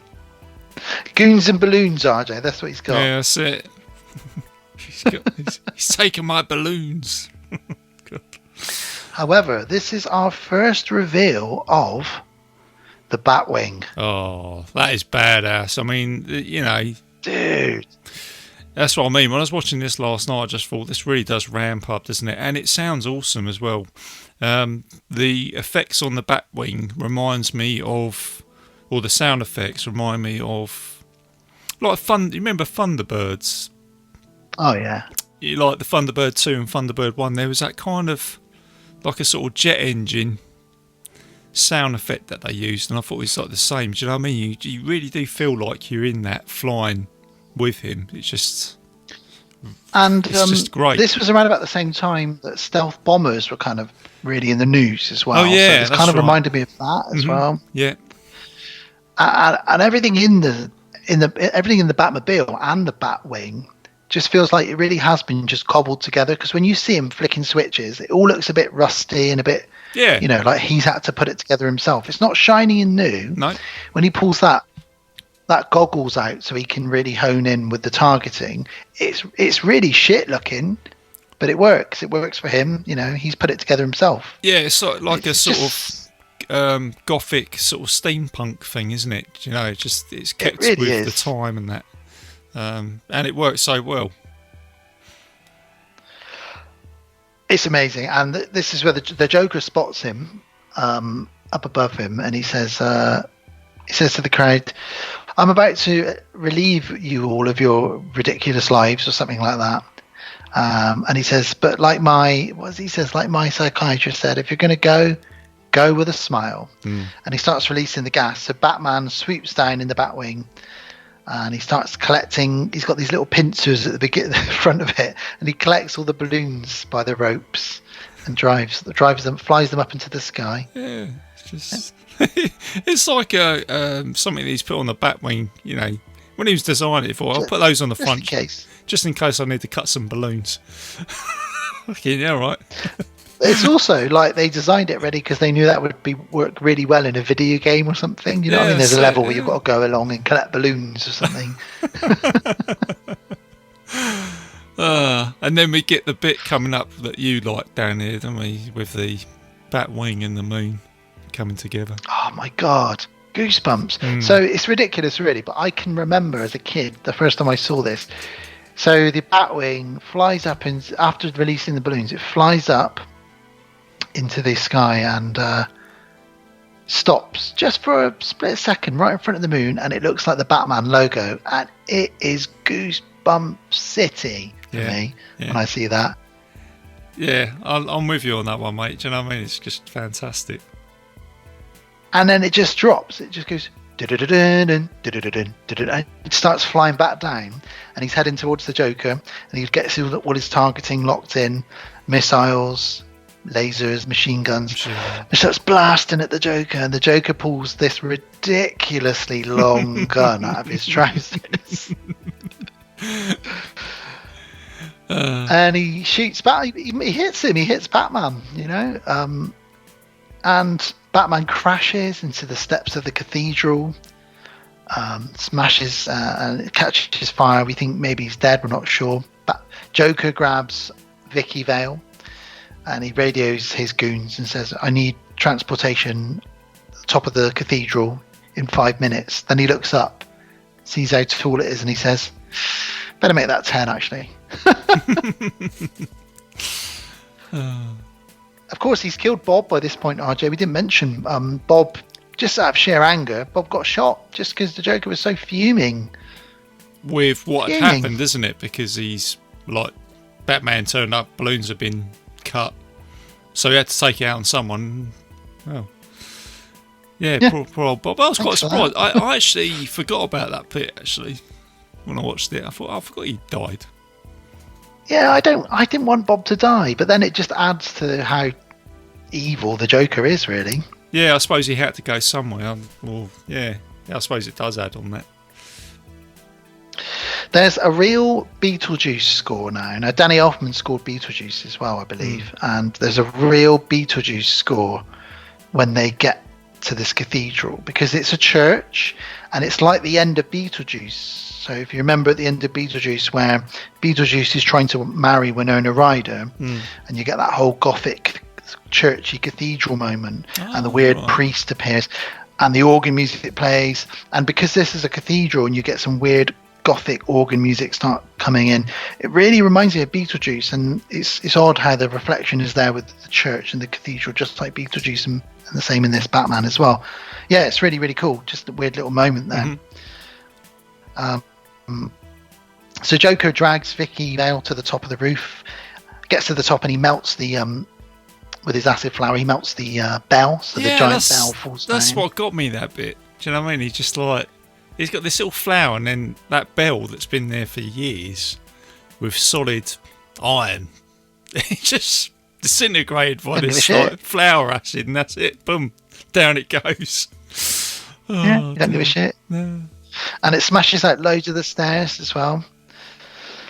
He gets to the top, though, and he's waiting around for his helicopter to come and pick him up. Batman manages to make it to the top as well. But when Batman gets to the top, this is where it all just goes crazy now, because first thing you hear is, "It can be truly said that I have a bat in my belfry." And he's like, "Joker, where is he?" And then we get a couple of Joker's goons come out. Batman dispatches most of them quite easily. There's one big guy who picks up like a big rope, and they have a bit of a fight. Batman ends up smashing his head into the bell. Boom. Yeah, that's it. And then the guy he's kind of got his, like, obviously his jiu-jitsu skills, which you see later on, isn't it, in the Batman series. But he sort of falls down, doesn't he? But then he uses his legs to get back up again, doesn't he? So he's quite sort of dynamic. Yeah. It's awesome. Yeah, it's brilliant. It's really good. And we get this cool moment where the Joker's got Vicki, and he says, "This is like Beauty and the Beast, isn't it? Of course, if anybody else calls you Beast, I'll rip their heart out." Yeah, that's it. I picked up on that one there as well. Yeah, that's it. But she spots Batman hiding in the shadows, so she thinks, "Okay, I'm going to get Batman close enough to take out the Joker." So she starts kissing the Joker on the neck, going, "Oh, Mr. Joker, I love purple. Oh, yeah, brilliant." And then she ducks down, in almost a bit of a rude way, like she's going to do something a little bit naughty downstairs for him. But as she ducks down, Batman just says, "Hi," and just straight haymaker punches Joker in the face. Yeah, that's it. Joker's like, "Oh, ow, ow," and he spits out these fake teeth that he's got, these wind up fake teeth. That's it. Because he's always the Joker, always. This is a bit else mentioned there, isn't it? He goes, "You're in here, guy with glasses now, would you?" You know, it's just... And he punches him. Of course he will. And he says, "Oh, come on, can't we talk about this? I mean, you made me." And he's like, "No, you made me." And he says, "Come on, man. What are you talking about? You know, I was a kid when I killed your parents. You dropped me into a vat of acid. Do you think that was easy for me to get over? Come on, I've tried." And they start arguing about who made who, you know. It's so cool. And then the helicopter arrives. Batman and Vicky get knocked over the edge by the Joker, and they're hanging on to the edge while the Joker is dancing around, shaking his bum in their face. He's really shaking his booty in their face at one point. It's I wonder so how much funny. he ad-libbed all this as well. You know, Jack Nicholson. I've got to just be honest, chucked over. like, he must have done so much ad-libbing, especially in this end scene when he's just wiggling his butt in their face. It cracks me up. He manages to grab the helicopter ladder and says bye-bye, and as he starts flying off, Batman does a grappling hook to his ankle and ties it to the gargoyle, which means it's being pulled down by the gargoyle. And of course he gets a Hans Gruber death here. Yeah, he does. Yeah, that's it. Yeah, and he's pulled down all the way to the bottom, and later on we see that he's been splattered on the bottom, and he's got his laughing bag in his pocket. A lot of us back then thought that was open to a sequel. There was a little bit of discussion in the playground with that bit. Yeah, we just thought, could he come back I again? always assumed, I thought, come on, Joker can come back from that. Yeah. Even though he's fallen from like 200 feet. Yeah, there was this whole the thing. pavement. Yeah, we spoke about before. Is that possible that he could come back again? But yeah. Batman saves Vicky, and it ends really now with Commissioner Gordon making a statement to the press and the whole of Gotham, and Harvey Dent reads a letter from Batman that says, "If you ever need me, just call me." And Alexander Knox says, "Excuse me, how do we call him?" And he says, "He's given us this," and he turns on the bat signal, and we see the bat signal up in the sky, and Batman sort of standing up there. And finally Alfred picks up Vicky and says, "There's some champagne in the back, love, get on in, and Master Wayne said he might be a bit late tonight." And Batman's just stood on top of the building being all Batman. Yeah, which is that epic shot of him, isn't it, on the roof, just stood there, which is a great shot, I think, you know, and it's a really good way to just sort of end the film. This film is one of my favourite films, and it's almost a perfect film. I think with the HD, watching it in HD, you do pick up that suit does look the Batman suit is a little bit ropey here and there. It's not. You can see it looks a little bit rubber. Yeah, I think, like I say, in the beginning scenes, you can just see it there, can't you? But no, I think, like I say, it's a sort of, to me, this is a standalone comic book movie because it's kind of gives you a little bit of the origins. It's got the beginning, middle, and an end. It's just does everything you want a comic book superhero movie to do. So I would say this movie for me, personally, and I know this is quite controversial, this movie does for me what for Batman what the first Christopher Reeves movie did for Superman. It really establishes that character, that legend, that backstory. And I don't know, man, for me it's untouchable. I love some of the Batman movies that have come out since, but this is just incredible for me, this one. I was going to ask you about the because we spoke about the Christian Bale ones a little bit earlier on, but I did enjoy my favourite one out of the trilogy for Christian Bale is actually Batman Begins. I really liked the way that film was put together. Because that's my favourite one as well. Yeah, I know a lot of people say The Dark Knight with Heath Ledger, and don't get me wrong, he did a great job of that. But I remember going to the cinema to watch Batman Begins, and I came out and I thought that was good. It's just I really liked Batman Begins. I liked the whole Bruce Wayne in the prison, fighting all the guys. I liked Michael Caine You even had Qui-Gon Jinn in that as well, didn't you? Yeah, that's Liam it. Neeson. It was just a very good film, actually, and I really liked exploring that side of Bruce Wayne. Yeah, And how he got to where he was at. because it kind of explored the thing that I've kind of picked up on with the Michael Keaton one as well. Was that for me, out of all the superheroes, excuse me, is that he's one of the superheroes that could actually be real, because he's got the suit, he's got the gadgets, he does a martial art, he keeps himself fit. So I think that gets explored more He's in the Christian Bale basically ones. a very athletic billionaire. Yeah, that's right. Yeah, so he's yeah. I suppose Stark does it a bit, doesn't it? Well, he does it with the Iron Man suit, doesn't he? So same sort of thing. But yeah, no, it's and obviously It'd be like if Bill Gates suddenly decided that he was going to become a vigilante. yes, imagine that. I'm finding it Or hard Richard to get Branson. Richard Branson, yeah. I suppose Richard Branson did. Do you remember when we was growing up? He was always doing some sort of adventure, wasn't he? Of like trying to sort of circumnavigate the globe in a balloon. I met him once. Oh, did you? Oh, right. But funny enough, it was with my friend that I saw Batman with 3 times.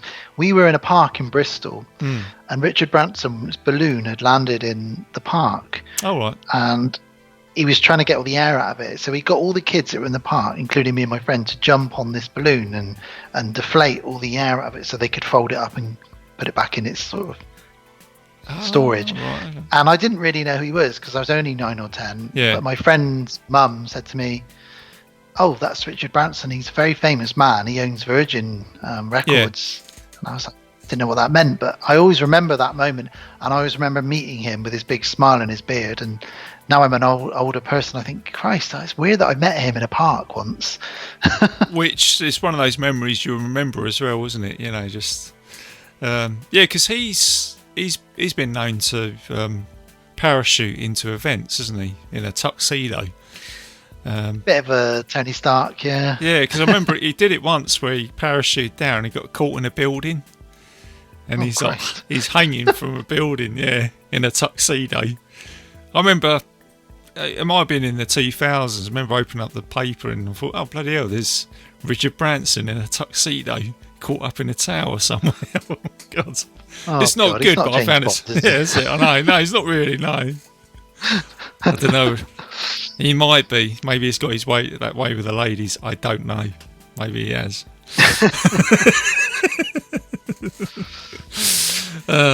So with this movie, there's not a bad thing about it. Whether it's the score, the print soundtrack, the acting, the cast, the costumes, the action, the direction by Tim Burton, the Danny Elfman, everything about it. For me, I can't say a bad word about it really. And I'm guessing it made a huge amount of money at the box office. Yep, it was made for $35 million, which was quite a lot of money back in '89. That is a lot of money in '89, yeah. Christ. But then it ended up making $400 million at the box office. So, do you know what I mean? What? Yeah. Bloody hell. Yeah, $400 million. And then you've got the merchandise on top of that. I was going to say, the toys, the T-shirts on top of that, Which 400 million, that's crazy. Yeah, to which then obviously spawned a sequel, which was Batman Returns, which didn't do as well, but it's still really liked, and I think people are appreciating that one over time. It's one of those slow burners. I really like it. It's set at Christmas, so it's one that I try and watch around Christmas time. That's it. Because you've got the snow and the penguins and everything in it. And then Michael Keaton was offered the chance to be Batman again, and he ended up turning it down mainly because the suit was so uncomfortable. Right. He didn't want to do it. So that's why he never appeared in the third one, and then it went a very different direction with Joel Schumacher. He said he would only done it if they changed the suit and Tim Burton directed it, and neither of those things were happening, so he was out. No. And they offered him a lot of money to be in a third one as well, but nope. Yeah, because he's the Vulture, isn't he, in Spider-Man Homecoming? And he is, and hot off the press. Well, not hot off the press, but have you heard that he's playing Batman again soon? Yes, as obviously an older Batman, isn't it? Which in the is Flash movie. So Flashpoint. So DC's character, the Flash, who can run faster than time. He can actually go back through time. There's going to be in the Flashpoint movie, he's going to travel through different universes and different parallel dimensions, and at some point he's going to meet. Not only will he know Ben Affleck as Batman, but apparently he's going to meet Michael Keaton as Batman as well, which is really cool. Oh, okay. The other thing they were toying around with, I read about this in an Empire magazine once, was they're actually looking to do a version of Batman where he is older, and they're actually looking to do that with Clint Eastwood as Batman. What? Yeah, that was not legit. now though. Oh, not now. No, this would have been probably in the 90s. So they had this idea to. Could you imagine that? How many shots was that Christ. Joker? Was that 5 or 6 shots? You lucky. Lucky. What are you? I can't remember. Who am I? Yeah, that's it. Yeah. Too old. Don't know who he is. Tell me, Batman, what you been doing? older. Commissioner Gordon. Well, Commissioner, I've been selling my ass for the last 20 minutes waiting to come in your office.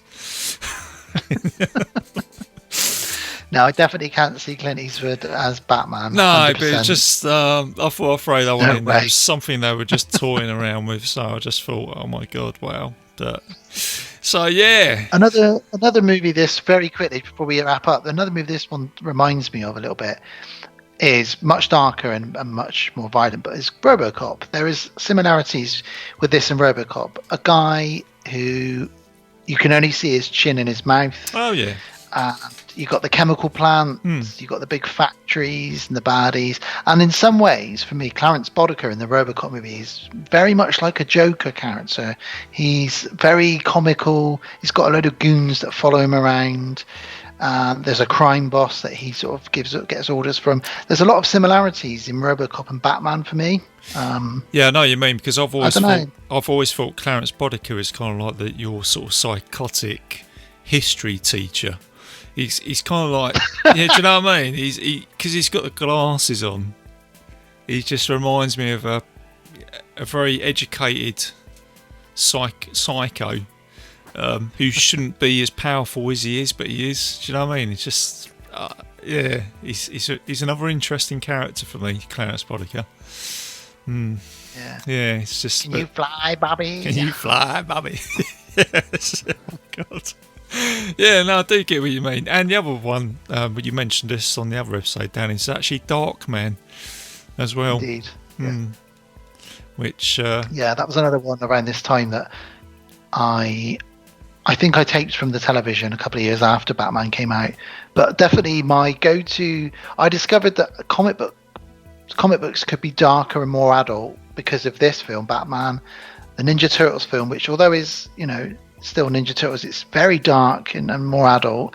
Dick Tracy and Darkman, those were my sort of comic book movies can be a little bit darker. They're not just Christopher Reeve, they can be a lot darker. Yeah, these were our, let's say, go-to superhero movies that we had, and obviously now it's just gone through the roof, isn't it, with Marvel? The Marvel universe. You can't move for superhero movies now, can you? Well, this is it. I mean, we didn't have we had a handful, didn't we? But it's just everything is superheroes now, which is good because they're a good universe. I've just revisited. To the point, Marvel. RJ, I can't keep up with it. I've seen all the Marvel movies and I've seen all the DC movies, but I still haven't watched The Boys. I've just about caught up on Titans, Doom Patrol, Umbrella Academy. I cannot keep up with the amount of stuff that's out there at the moment.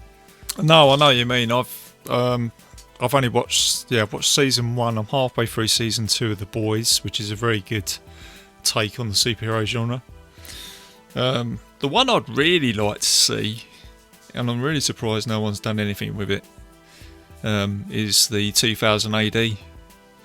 Yes, we talked about this before. Now, completely. You blew my mind because we've talked about Judge Dredd, but you've reminded me that there's so many other characters within that universe. The crossover would be incredible for that, wouldn't it? Oh yeah, absolutely. I think if that took off like the Marvel universe did, then there's a lot of places to go with that. Because there are crossovers in the comics with the Search and Destroy and Judge Dredd, and Judge Dredd and Johnny Alpha. They even fight the Apocalypse. So there's a lot. Amazing. There's a lot to do with that. But yeah, I think that would be good. But for some reason it hasn't taken. But then the thing is with 2000 AD is it's a very, very dark universe, and it's meant to be. So I don't know whether you could expand it to a broad audience, if that makes sense. Well, I'm a fan of that Watchmen movie, and that was a very dark comic book, and I think they did a bloody good job with that Watchmen movie that came out. Right. I don't know if you're a fan of that movie. If I'm honest with you, Dan, I actually haven't seen The Watchmen. You're going to kill me now. No, not at all, man. I really enjoyed that. I thought it was very different. And if you like The Boys, now I've not seen The Boys yet. I'm going to start watching it soon. But if you like The Boys, from what I hear, you'll really like Watchmen, because it's kind of like, what if a couple of superheroes just decided to just think, fuck it, I'll do what I want. Right, okay. Yeah. That's kind of what The Boys is. Yeah, okay, yes. It's an interesting take on the genre. In some ways, I suppose that could be how it would be, or that, you know what I mean, if there were superheroes. I think we probably would have that challenge, possibly. Yeah, I mean, that sort of power. I don't want to bring politics into it, but money. If someone's got a lot of money, let's say somebody, an orange person living in a big white house, had a lot of money and a lot of power, and they let it go to their head. If Bruce Wayne really wanted to, he could just start trying to take over the world, couldn't he? Yeah, with all that money and power. And it's a good job that there aren't, I guess. No, but I think you have got people out there that do think themselves as untouchable superheroes in some ways. I won't say any more. No, that's all I'm going to say. Oh dear. But no, on the whole, mate, it's like I say, Batman is a good standalone movie. So yeah, thanks for coming on to the show today for that, Dan. Listen, it's always good to chat. I couldn't not talk about this film with you, so thank you for having me on. So what's the next movie we're going to do then, mate? I was thinking Planes, Trains and Automobiles, wasn't it? I think that's what we agreed, yeah. Because Thanksgiving's coming up for your American listeners. And that movie's kind of set around Thanksgiving. It's a bit snowy. It always reminds me a bit Christmassy as well. So I think we're going to get into some John Candy and Steve Martin action for the next time I appear on here. I'll look forward to that one, mate. There'll be a few laughs on that one, mate, 'cause that's a fucking hilarious movie, that is. Really funny. Really funny. And what you got coming up next? You said Child's Play, is it, for Podcast on Haunted Hill? Yeah, our next episode 102 of the Podcast on Haunted Hill, we are covering Child's Play 1 and Child's Play 2, the originals, because we've not actually touched that franchise yet. So I thought, let's get started on the first two, see how we go. So that's what we're doing next. Big fan of the original one, mate. It's terrifying. Yeah, it's and I really like Chris Sarandon playing the cop. He does a good job playing the hero in that movie, I thought. Fright Night. For real. Yes. It's great how he goes from, because that would have been about the same time as well, wouldn't it? How he's gone from playing a vampire to a hero. And he plays both parts really well, I thought.